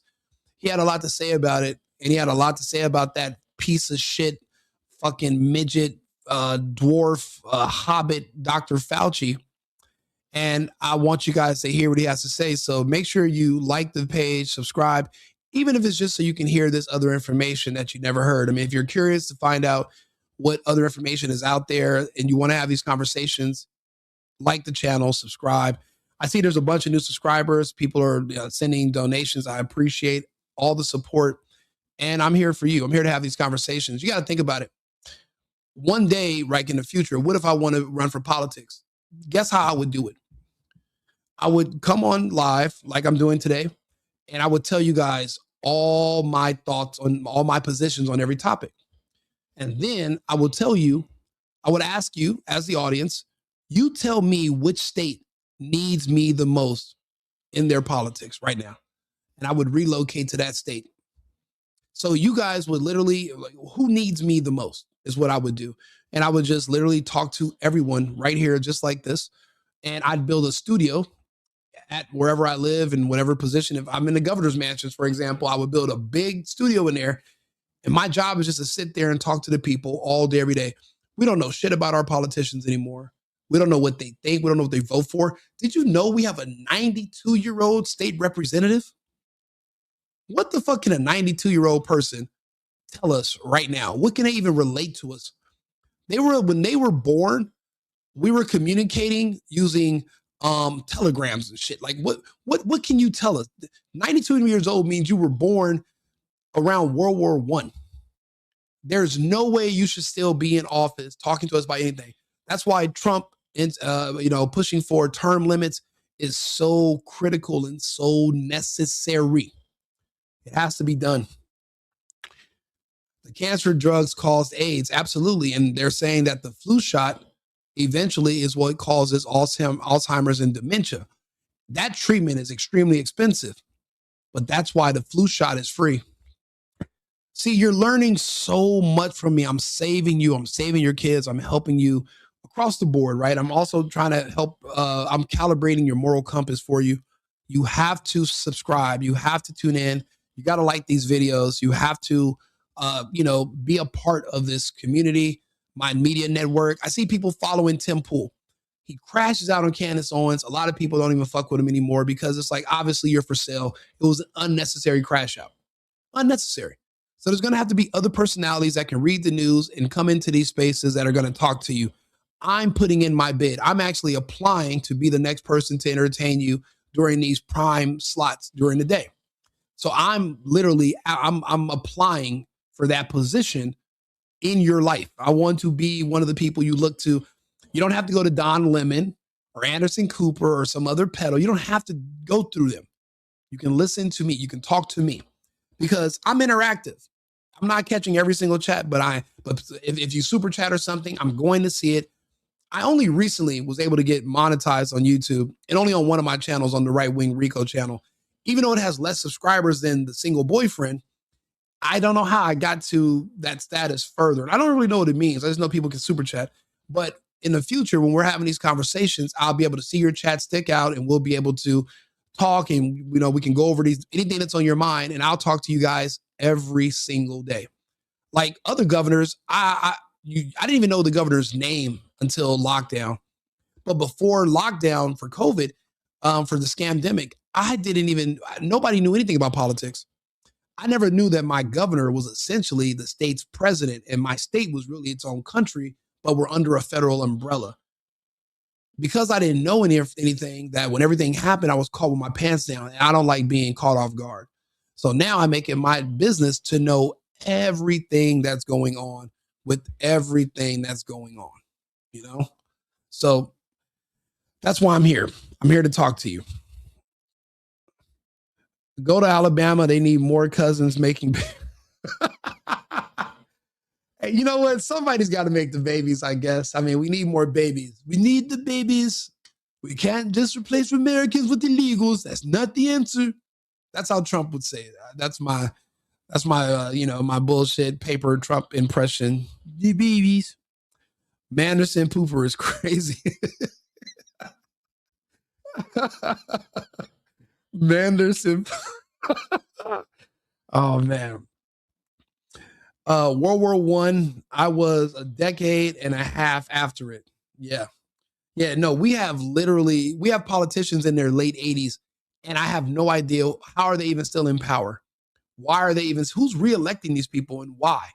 So the thing is, people like myself that are transparent, that want to talk to our constituents or people in our communities or people in our states, we will eventually be the beacons of light that will apply for these positions. And we'll sit here and talk to people and we'll figure out how to improve our areas and our states individually. But just electing these people, I'm sorry, my dog decided to come in here and literally go to sleep. Bacon. Can you please? Bacon, please, God. Bacon, please. Thank you. Please stop snoring. Okay. And people are like, Rico, are you snoring on your live? And I'm like, it's Mr. Bacon. Mr. Bacon is my bulldog. I've been fostering him since last January. His owner, like a lot of other people, did something in 2021 that was experimental. And they developed a turbo cancer out of the blue. And they had to go into immediate hospice. And they couldn't take Mr. Bacon. And him being a bulldog, he's kind of an asshole. So they were like, well, no one can take him. Can you take him? I'm like, yeah, I'll take him. So Mr. Bacon, he's when I say I'm doing a show in front of a live studio audience, it's actually my 3 rescue dogs, Bella, Butter, and Bacon. But and all of them fall asleep because I think they think I'm boring. They don't get all the Ellen jokes or the Rosie jokes. They don't get them. Bacon gets some of my jokes, but then he also falls asleep. So that's why you hear snoring in the background. So you gotta excuse Mr. Bacon. He's been on live a couple of times. He's actually a cool dude. Everyone, we live next to a grocery store. He's a hit at the grocery store. Everyone loves Mr. Bacon. Even my people from Starbucks, they love him. He's great.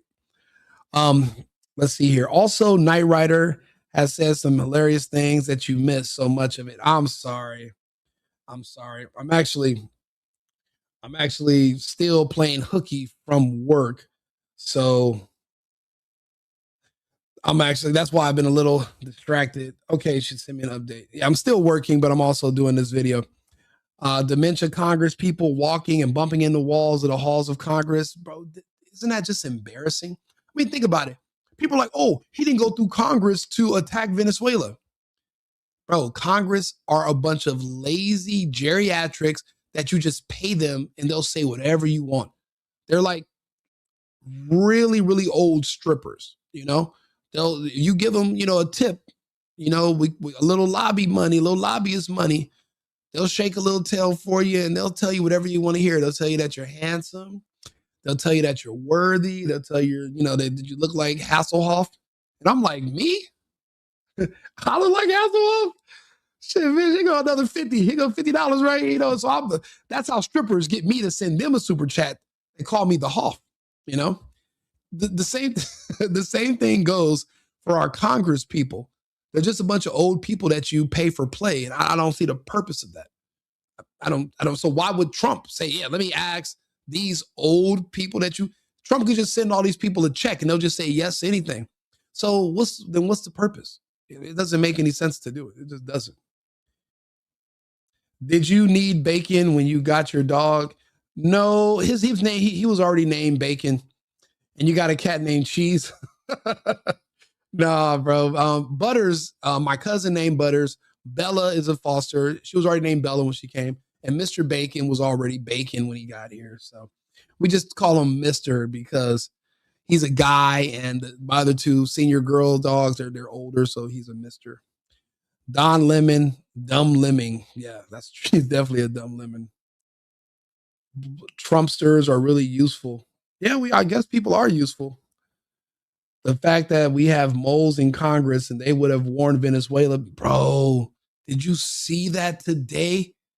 Do you know how fucking disappointed I was when I found out that Rand Paul was one of the Venezuelan moles? I love Ron and Rand Paul. I thought they were great. What do you mean he was dealing with Venezuela and Maduro? What do you mean? And that's the thing. I got to look more into that. Matter of fact, let me just go ahead and ask my co-host. That's the beauty of having a co-host, right? Hey, Arthur, quick question. Can you talk to me about what recently came out about Rand Paul and his connection to Maduro? What the fuck is going on, Arthur? Talk to me, please. Certainly. Let me.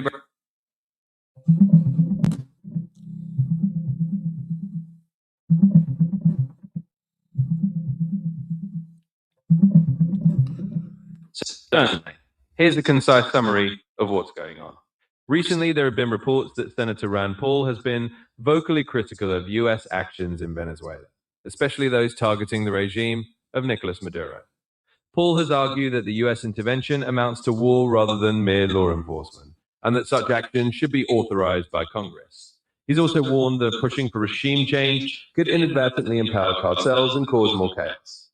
Essentially, Paul is emphasizing that Congress should have the authority over these decisions rather than the executive branch acting unilaterally. This has sparked a broader debate on war powers and U.S. foreign policy.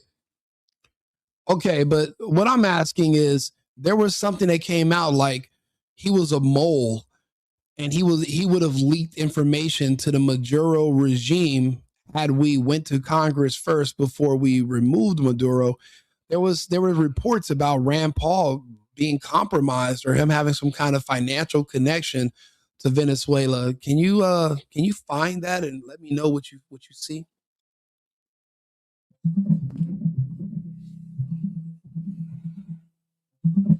I've looked into the matter, and there's no verified information or credible.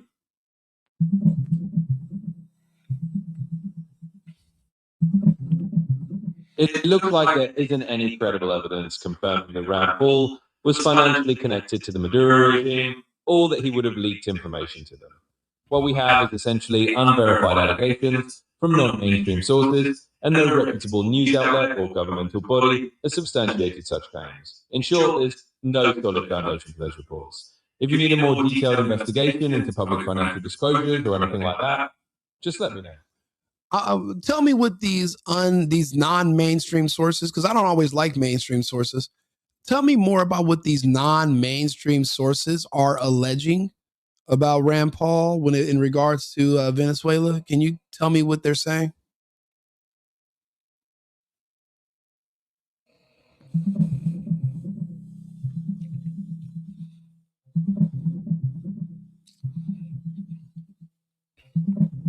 Sure. In a nutshell, here's what those non-mainstream...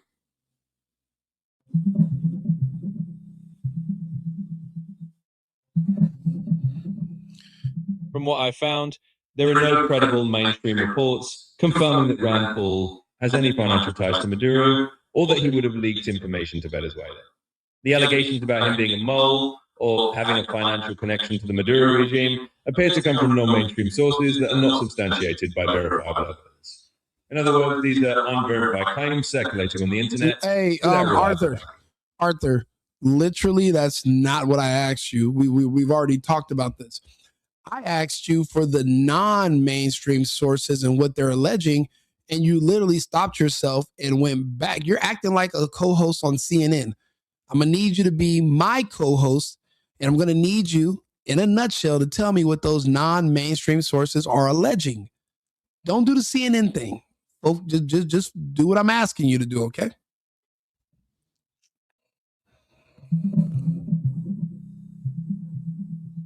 So, to give you a straightforward summary, the non-mainstream sources that have circulated these claims about Rand Paul allege that he might have been compromised or financially connected to Venezuela in some manner.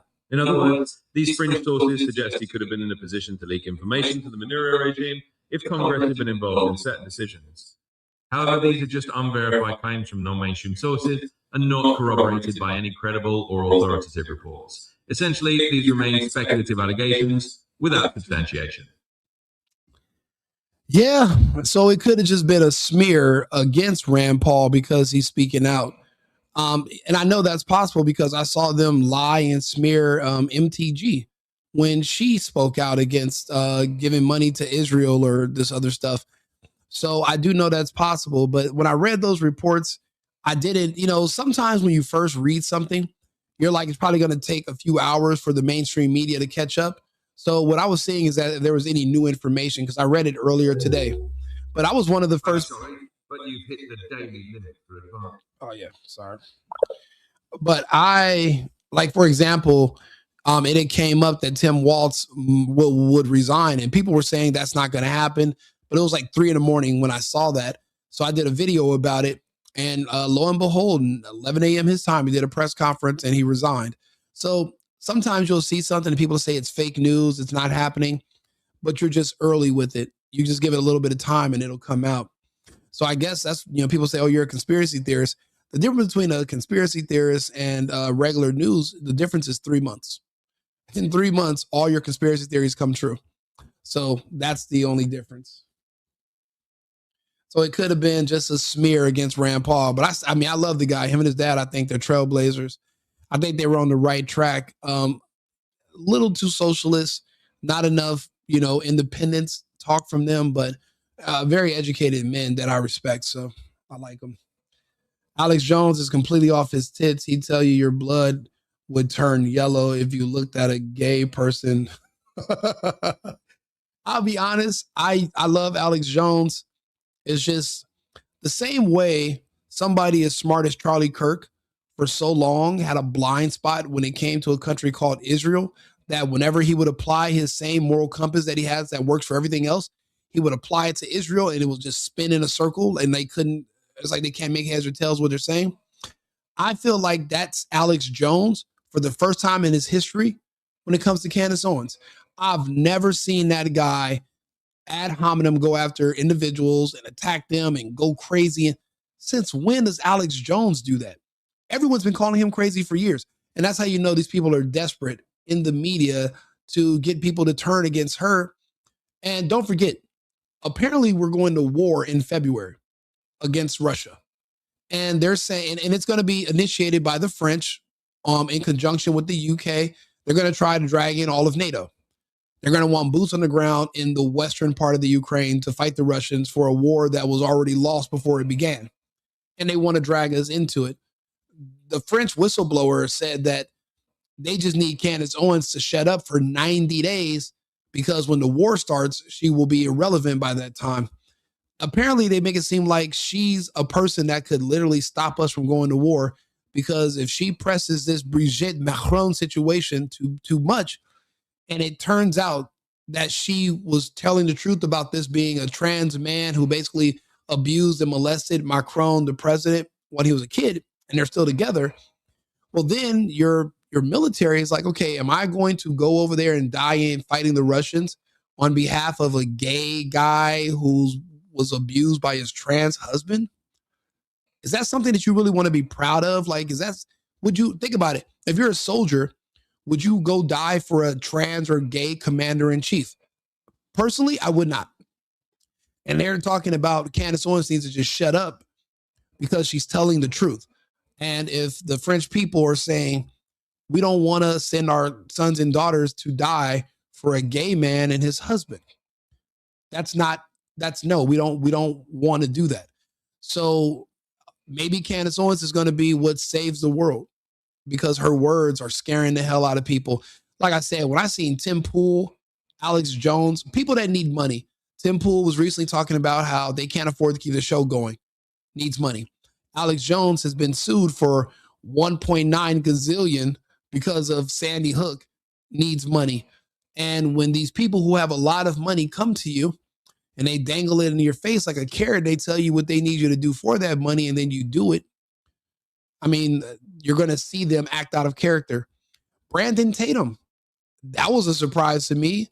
Some hood guy that turned cop from the ghetto in Texas, talking about Israel. Talk about weird bedfellows, right? So yeah, that's my opinion about Alex Jones. And I love the guy. I mean, I'll be honest with you, he saved a lot of the world from the vaccine. He saved everybody. It was him who platformed. He platformed the man that literally walked us out of the whole. He walked us out of the pandemic when it first started. His name is. Let's see here. What's his name? And I love this guy too. I'm a big fan. I'm just drawing a blank. His name, let's see here. Moon Matrix.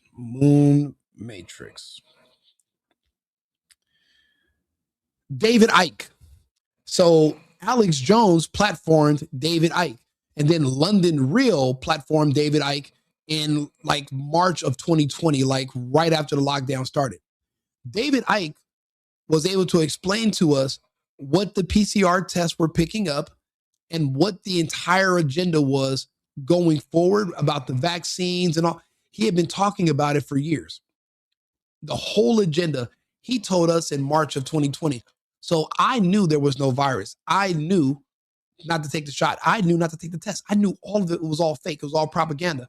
And I knew it was fake because nobody was dying in front of me. I had to literally watch the TV for it to be real. And I don't watch a lot of TV. Also, at the time, I was living in Los Angeles in downtown LA. And downtown was beautiful in 2019. But now downtown is gone. The homeless people used to live on 2 blocks, like St. Julian and this other street, like 5 blocks away from me. And I would drive through there, and I did a small documentary in 2020 called Canary in a Coal Mine. Because my theory was, if there was a deadly virus going around, well, then the homeless would be the most vulnerable people. They couldn't shelter in place because they don't have any shelter, and they don't have masks, they don't have gloves, and there's fecal matter everywhere because they're homeless and they're eating tacos and regular food every day and they're not dying. So I'm like, this would be the canary in the coal mine. You know, when you back in a long time ago when they would do, they would go into these mines, they would take a bird, and if you hit a pocket of methane, it would kill everybody there after about 10 minutes. But the canaries are more sensitive to changes in oxygen levels.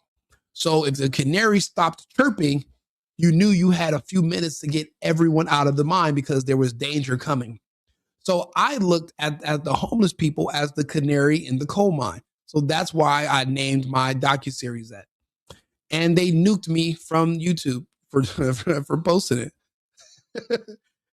It's crazy. Like, but people like David Icke and Alex Jones, and they inspired myself, and I did what I could to save as many people as I could. And I saved a lot.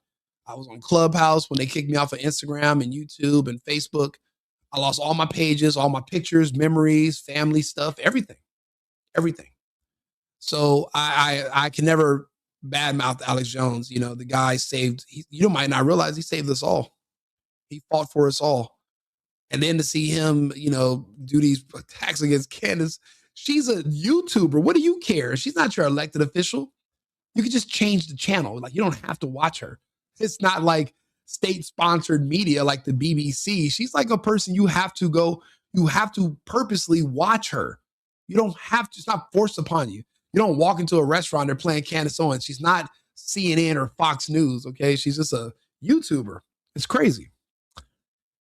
Reptilian expert, absolutely he is. A conventional ground ear in Russia would result in 200 million plus deaths. Absolutely it would. It'll be the Napoleon famously fucked around and found out the hard way about the results when you're trying to invade when you're trying to invade Mother Russia. Bird lives matter. Yes, they do. And that even applies to Dee from It's Always Sunny in Philadelphia. Her bird life matters as well. Probably a money gap by pharma. Yep. Candace in spandex, soup suit, got to happen. I'll be honest, I think she'd probably be an amazing superhero. Who would have thought a woman would be this goddamn important in our world, in our society right now? I would have never guessed it. Military people would make jokes about it. Everybody should make jokes about it. Ukraine needs to accept whatever deal it gets at this point. They absolutely do, and I've been pushing for that since day one. I used to report on the Ukraine war, like on Instagram, and I would watch like I said, I used to live in Europe. My friends are there, and I would watch the Durant. So I watched Alex Christorafu and Alexander Makuras, and that's how I remember when Bakhmut fell, and they changed the name to another Russian name. But I remember when Wagner was fighting on the front lines. And remember, Wagner is when they went to all the Russian prisons and labor camps, and they took the biggest, strongest, baddest fucking killers, and they formed their own special military group called Wagner. And they would literally leave thousands of Russian troops would be behind the lines, and they would just send in a few hundred Wagners, and they would just wipe the Ukrainian battalions from head to toe. We don't have anything in the West to compete with Wagner. Our special forces, our Delta forces, our Rangers, our Marines put together, we wanted no smoke. We wanted no parts of Wagner. No parts. Yeah, we're getting Call of Duty in Russia. I hope we don't, because the next version of Call of Duty would be showing the Americans as the enemies, because the Russians would have won the war. And we don't need to take any L's. We assume we have a really strong military. We have a really strong Navy. We have a really strong Air Force, but we have a lot of blacks and gays in our military still that hate the country, that only signed up to get a check. And I don't know if you've ever worked with those people, but they so discontent. You know, they tell you how much you should hate your job and this job sucks. You know, those poisonous people in your break room that want to bring down your energy level. Imagine having a whole military ground forces full of those people telling everybody, man, put that flag down. Don't put your hand over your chest. Don't pledge of allegiance. This country's racist. This country's oppressed. This country's and you expect those people to go die on the front lines? Please. Those people will literally turn around and basically it'll be friendly fire. It'll be your number one worst enemy. And that's the issue with Marxism and letting these people spread discontent. That's why Hegseth did the best he could by purging these mentally ill people from the forces. And the ones who celebrated when Charlie Kirk died, we were able to, that's when they stuck their heads out. We were able to pull them out of the Secret Service, military. But of course, there are some that were left over that we didn't catch. Those are the ones that those senators, when they came out and said, ignore Trump's illegal orders, those are the people they were speaking to directly. Those are the people they were trying to convince to do that. Those are the people they were trying to get to turn. Let's see here. Don't fuck with the Gulag Beret. You shouldn't. The Ukraine war videos is tough talk, but the drones kills is crazy. I've been seeing a lot of those. Candace was Charlie's side piece. No, Candace was Charlie's soulmate. And they sent Erica Kirk. She's a honeypot. She's an agent. And they sent him to Charlie to break Candace and Charlie apart. And she became Charlie's handler. That's what she does. She was actually on her way to be Erica Kirk -Vance, but that whole agenda is cooked now because, well, we know too much about her. When she was just a grieving widow in the shadows, you had to project. But now that we've actually seen her, and, men fall for her because of how she looks, but women see right through her. So their whole agenda to push her to be our next first lady, that's cooked. That's over. And we know who sent her to Charlie. We know she was his handler. And when Charlie started asking questions about Tyler and these other people what were you and Tyler doing in the Ukraine? No, in Romania. What were you and Tyler doing in Romania with those orphans? Like what was that all about? And and there was a lot of stuff going on behind Charlie Kirk's back because he was too busy on the front lines. He's on the forefront. He's the face of everything. There is no more TPUSA. Money laundering for conservatives. I mean, that's over.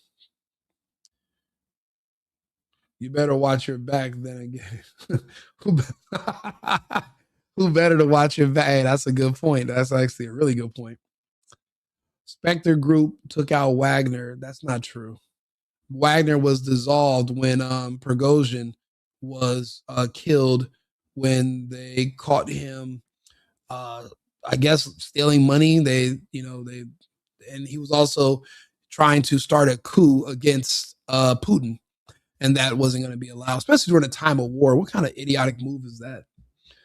Jesus. But they think that the West had got to him and he thought he was protected, and he fucked around and found out that he was not. What could be more American and manly than a man loving a man? He's no pussy. Don't fuck around with pussy. Bro, I have no idea what you're talking about, Bob ears. I don't even know what that means. America is not a free world anymore. Apparently we're not. We're slaves to the Zionists. So I guess we're not free. They were trying to initiate laws, even in our red states. It's embarrassing to admit it, but Greg Abbott, who I respect and love, and DeSantis, who I also respect, were both trying to push anti-Semitic hate speech laws, which would curtail our First Amendment, which I do not appreciate anyone trying to touch any of my amendments. I don't appreciate that one, especially the first one, which is why we have a Second Amendment for when people try to take away our first, if that makes any sense to you. So you're right about that. She was a beauty contestant. Yeah, she was, and under Trump's, in those Trump beauty pageants as well. So it's like he knew her before Charlie. It's like everyone knew her before Charlie. And then she got with Charlie and pretended she never met any of these people. And like her and Tyler Boyer didn't used to be a team. And her ex-boyfriend, who had that word pizza written on his inside of his bottom lip years ago. It's like, we all know what pizza means. We all know. There's just so much happening. There's so much. That's why I said there's never a slow day in media. Not now. And when people try to pretend, I do these videos even on Saturday and Sunday. There's no such thing as a slow day. Not anymore. And, you can live in a different world if you don't report Saturday and Sunday. From Friday to Monday, you can live in a completely different world by the end of the weekend. So we need to stay up to date. So that's why I do so much content. You haven't been free since the Patriot Act. Yeah, tell me something I don't know. America just went off a cliff. I'll be honest with you, I wouldn't go that far with it. I mean, we're definitely going into uncharted territory. We don't know what the outcome is going to be. But that's what makes it exciting, right? Isn't it cool? Remember when John Travolta said that in that one military movie? Ain't it cool? America changed after 9/11, PNAC project for a new American century. Yes, that's true. But none of that came into fruition, no more than Project 2025 did. We're in 2026. I got to contact all the blacks that I know and ask them, what the fuck happened to Project 2025? I was dating this girl, this one chick, and she was like, yeah, Rico, you're going to vote for Project 2025. Project 20. I was like, bro, if anything, Project 2025 is just giving you advice for how you should live your life. You know, that's it. It's life advice. You don't have to take it. No one's going to force you to do it. If you want to abort your kids and destroy your family and never have a family and never believe in God or anything greater than yourself and be unpatriotic and don't believe in it, then that's on you. No, who gives a fuck? You destroy yourself. Who cares? No one's going to force you to take care of yourself. Just get out of our way and stop begging us to take care of you. That's all you have to do. Guns and ammo, absolutely. Masked men, machine guns, not identifying themselves, murdering civilians that are lesbians wearing blazers and who tried to kill them. You made a good point, Eric. You're right. Ellen DeGeneres wannabe, a Rachel Maddow reject, tried to run over a federal law enforcement agent today, and she was introduced to Jesus himself. And I'm not talking about the landscaper. I'm talking about the carpenter. Digital enforcement, linking gun access to digital ID. We can never allow that to happen, ever. Say no to digital ID. No one's going to say yes to it. We're not even saying yes to real ID. We're rejecting even doing that. It's going to be really hard for you to convince an American, unless you have bigger and more guns than us, that we should let all of our money be digitized by the same people who we do not trust, who are known criminals, thieves, and felons. You talk about Trump being a felon. Trump's a fake felon. These are real felons. Pfizer's a real felon. You know how many felonies Pfizer's been convicted of? Let's ask, well, can't ask Arthur, even though I should be able to. I fucking pay for a membership.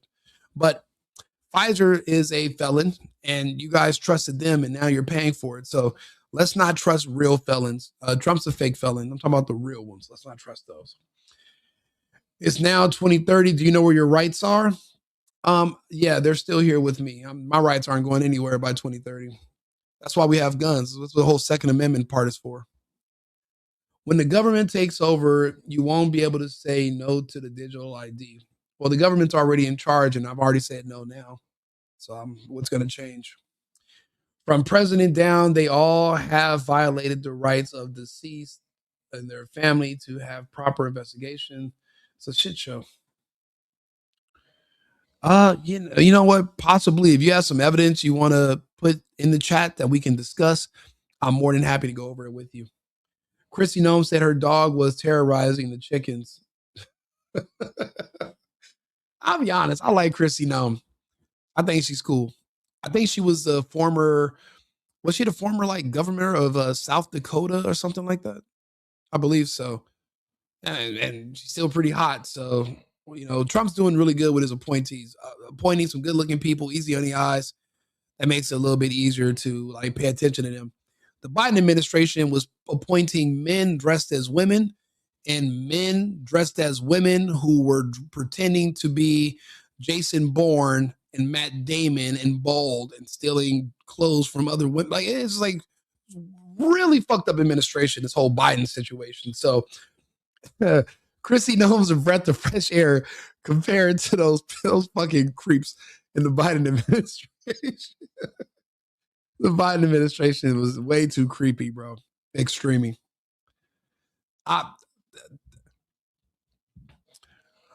JJ, thank you again. Appreciate it. Let's see. As we celebrate Pride on the progress we've made over these past years, there's still work to be done. That was a trippy video right there about how those guys are talking about they're coming for your kids. This is Democrats. Oh, You want to know what the Democrats' plans are for your kids? This is when you vote Democrat or when you vote to the left, these people in the comments that hate Trump, this is what they love. Those of you out there who are still working against equal rights, we have a message for you. You think we're sinful?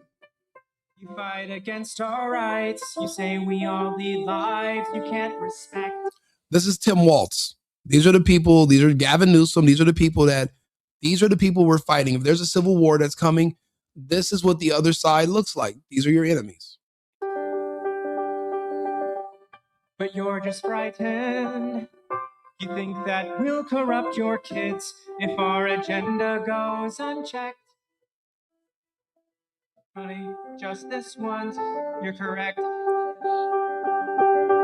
We'll convert your children. Happens bit by bit, subtly, and you will barely notice it. You can keep them from disco, warn about San Francisco. Make him wear pleated pants, we don't care. We'll convert your children. We'll make them tolerant and fair. At first, I didn't get why you'd be so scared of us turning your children into accepting, caring people, but I see now why you'd have a problem. Just like you worried, they'll change their group of friends. You won't approve of where they go at night to protest. Oh, and you'll be disgusted when they start finding things online that you kept far from their sight. Like information. Guess what? You'll still be alright. We'll convert your children, yes we will. Reaching one and all, there's really no escaping it. Cause even grandma likes RuPaul. These guys want to fuck your kids. They're going to take your kids by force. What they do is they manipulate them in these schools. They convince them that maybe you're not autistic, maybe you're not socially awkward, maybe you're just gay, maybe you're trans, and they recruit because men can't have their own children. This gay community is the only community that can't reproduce itself. So they target your kids. This is the left. This is Tim Walz. This is Gavin Newsom. This is Kamala. This is Biden. This is the Democrats. These are the people we're fighting in this war that's coming. The war that's coming is not over resources, not even over politics. It's all over kids. That's the only thing it all boils down to. Kids. They want access to your kids, but they don't want it to be criminalized. They want it to be affirmed. They don't want it to be a crime to be a pedophile. They want it to be an affirmed sexual orientation. And that's what they were pushing for. It happened in California. Senate Bill 145, Scott Wiener. And they were able to decriminalize pedophilia. So if you're an older man and you're caught having sex with a child, if the child claims that they're gay as well, you won't have to register on the sex offenders list, which is really the only punishment. Because if you go to jail for something and you get out and you don't have to register on the list or nothing, nobody might not know. All this to do with an extensive background check. But being on that offenders list is a really big stain on your name. So instead of talking to the gays and changing the culture of grooming and preying on children, they decided to change the law. That's why I don't fucking like Democrats. I hate them. I can't deal with them. I don't like liberals. Anybody who's telling me love is love, that's pedophile talk. That's they don't, if gender's a social construct, well, then what is time? Time's a construct that men created. Okay, so if time's a social construct and so is age, then time's a social construct and so is gender, then what is time?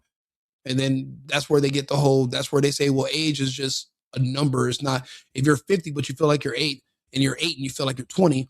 Well, now the waters are so muddy, they can't prosecute.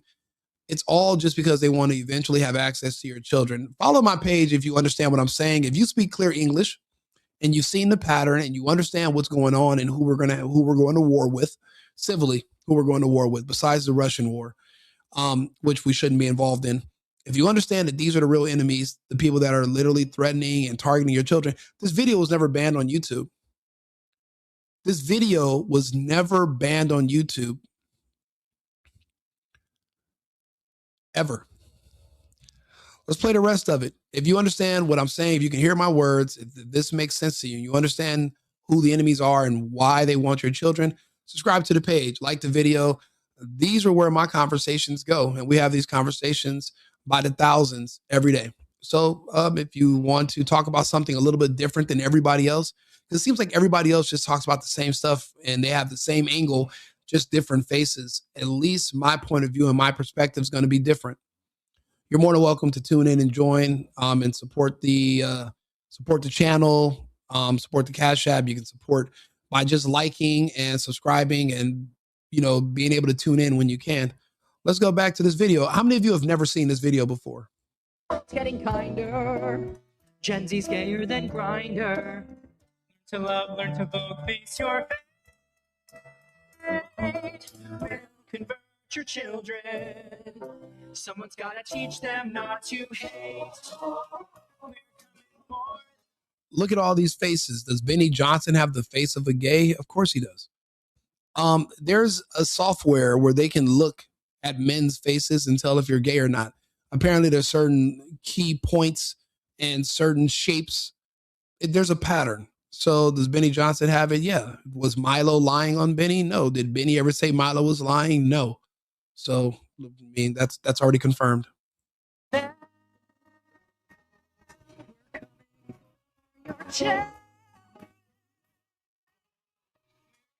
It's mainly men. It's mainly men. So this is the gay men's choir of San Francisco.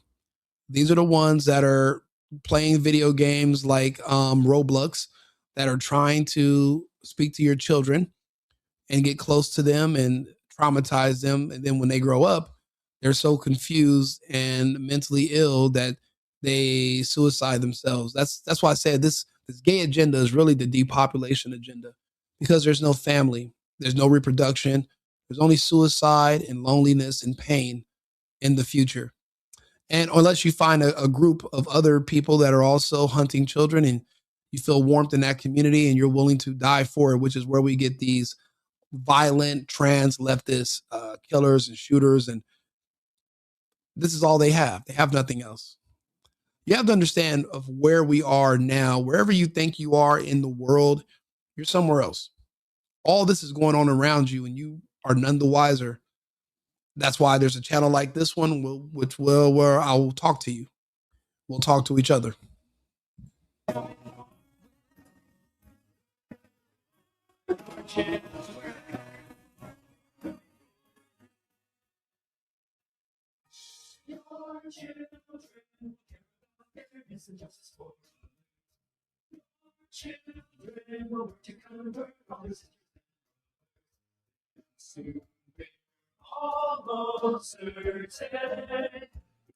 I'm related to Rush Limbaugh spiritually.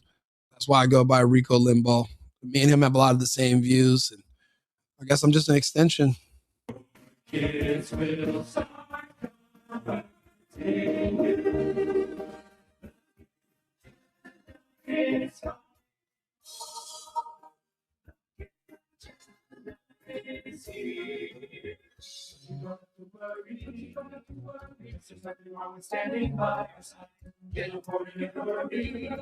Why do you got to threaten to sue Milo? Why not just sue him?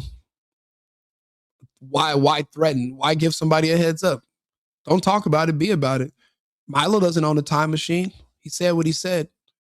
Why threaten him? Just do it. The problem is you only threaten to do something when you can't do it. So you pretend like you're about to, like, this is America. Just what did Nike say? Just do it, right? Because the world always needs a bit more.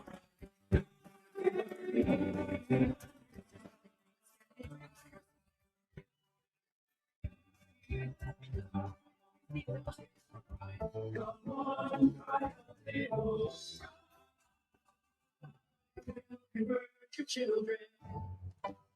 Then we'll turn to you.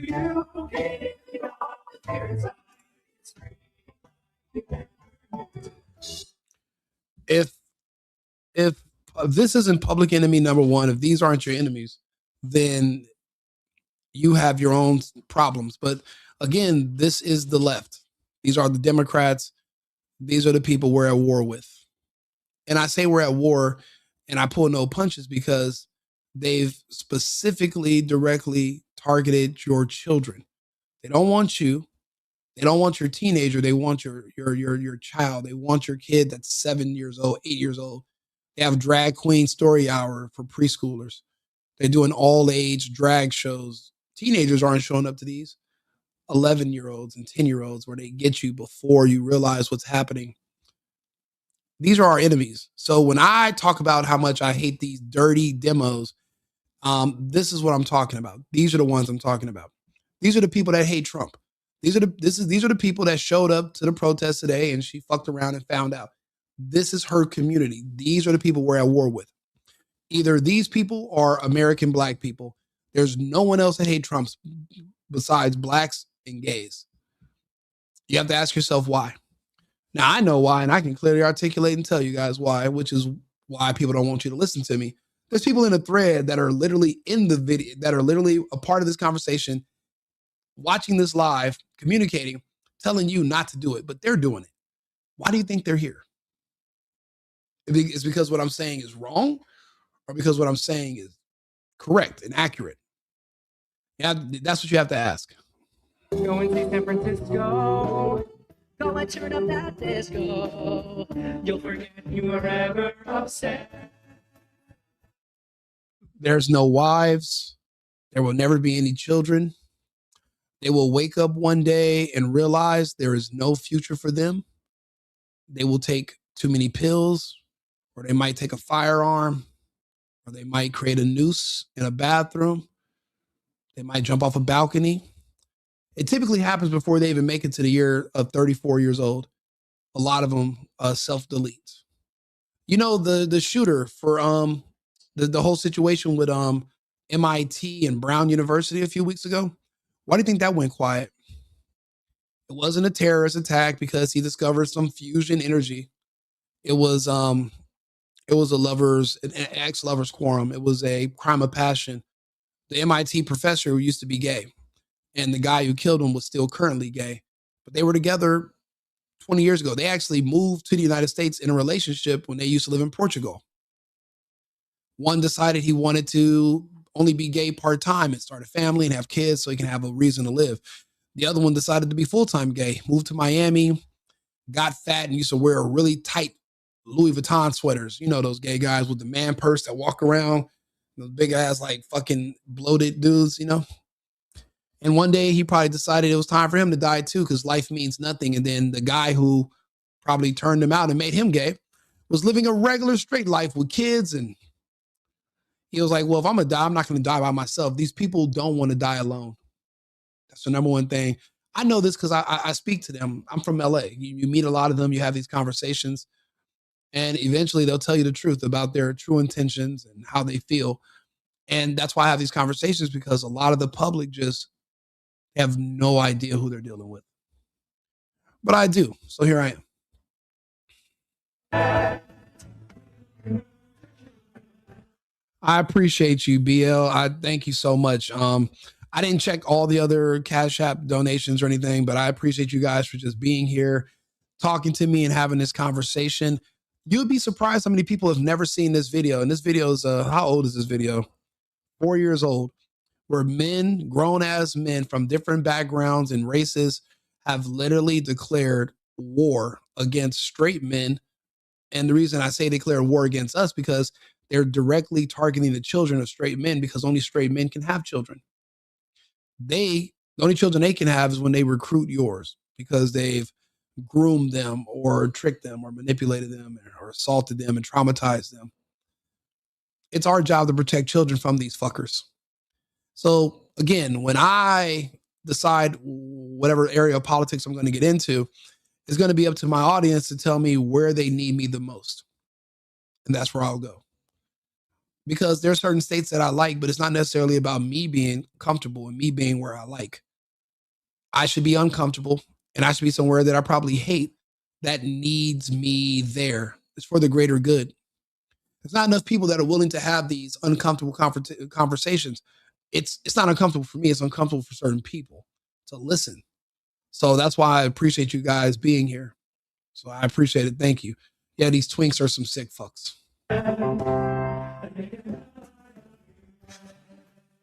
Yeah,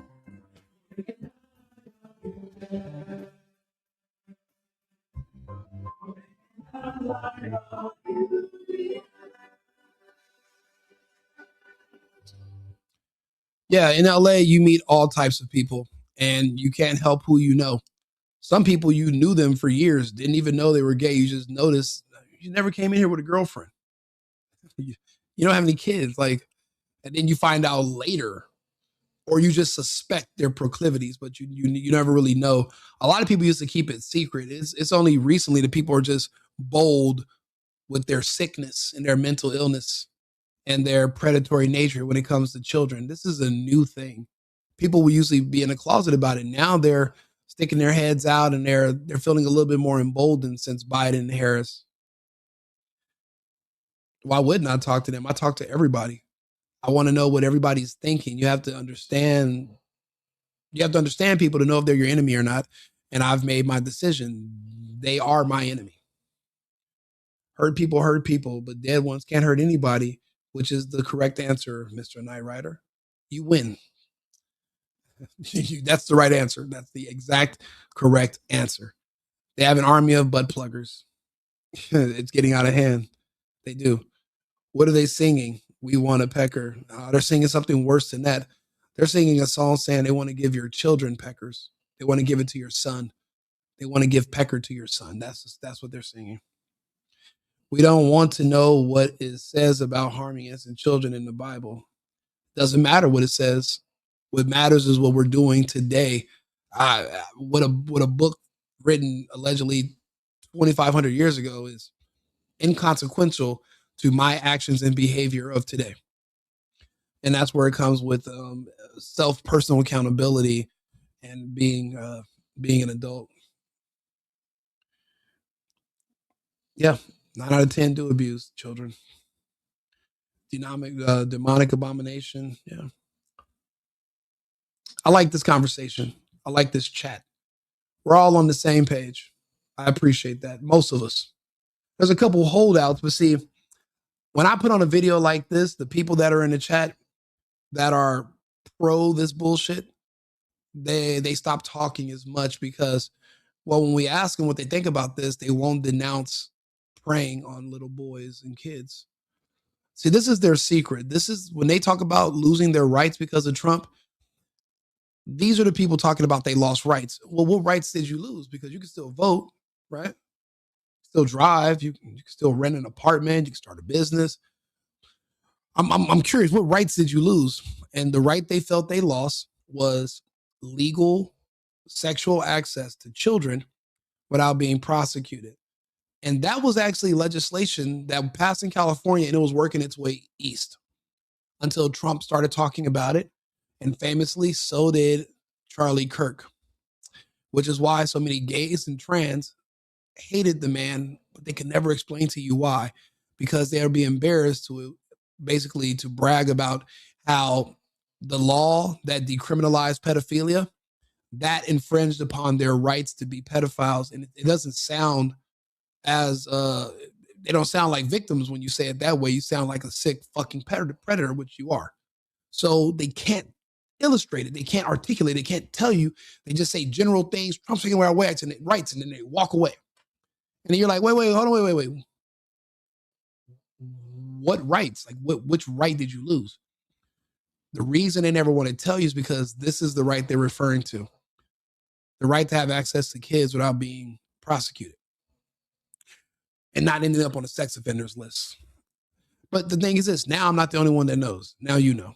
And now you can explain to others what's happening.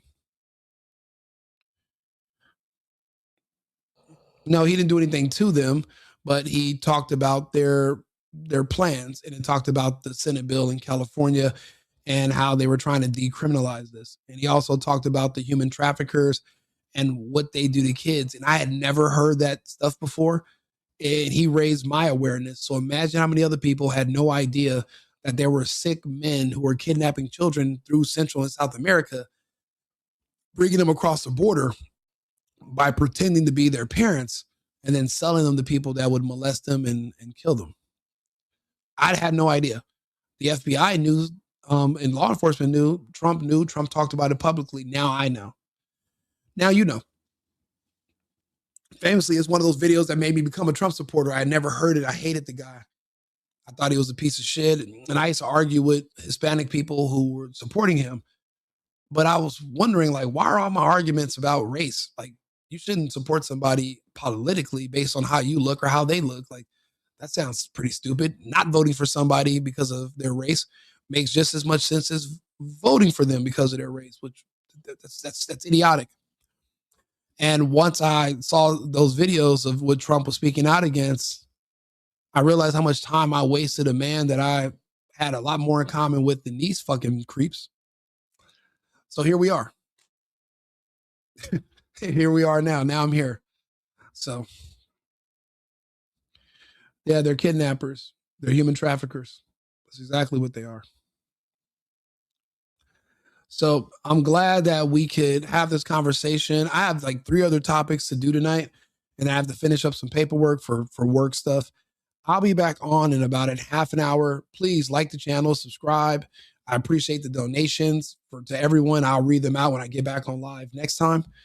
Remember, everybody, America first, America only. I've been needing to find a new apartment, which has not been easy with credit as bad as mine. Luckily, I found cosigning.com. They connected me with a cosigner who helped me get my dream apartment for me and my dog. I just paid a small fee and was able to move in fast. Get the cosigner you need for the apartment you want. Check out cosigning.com today.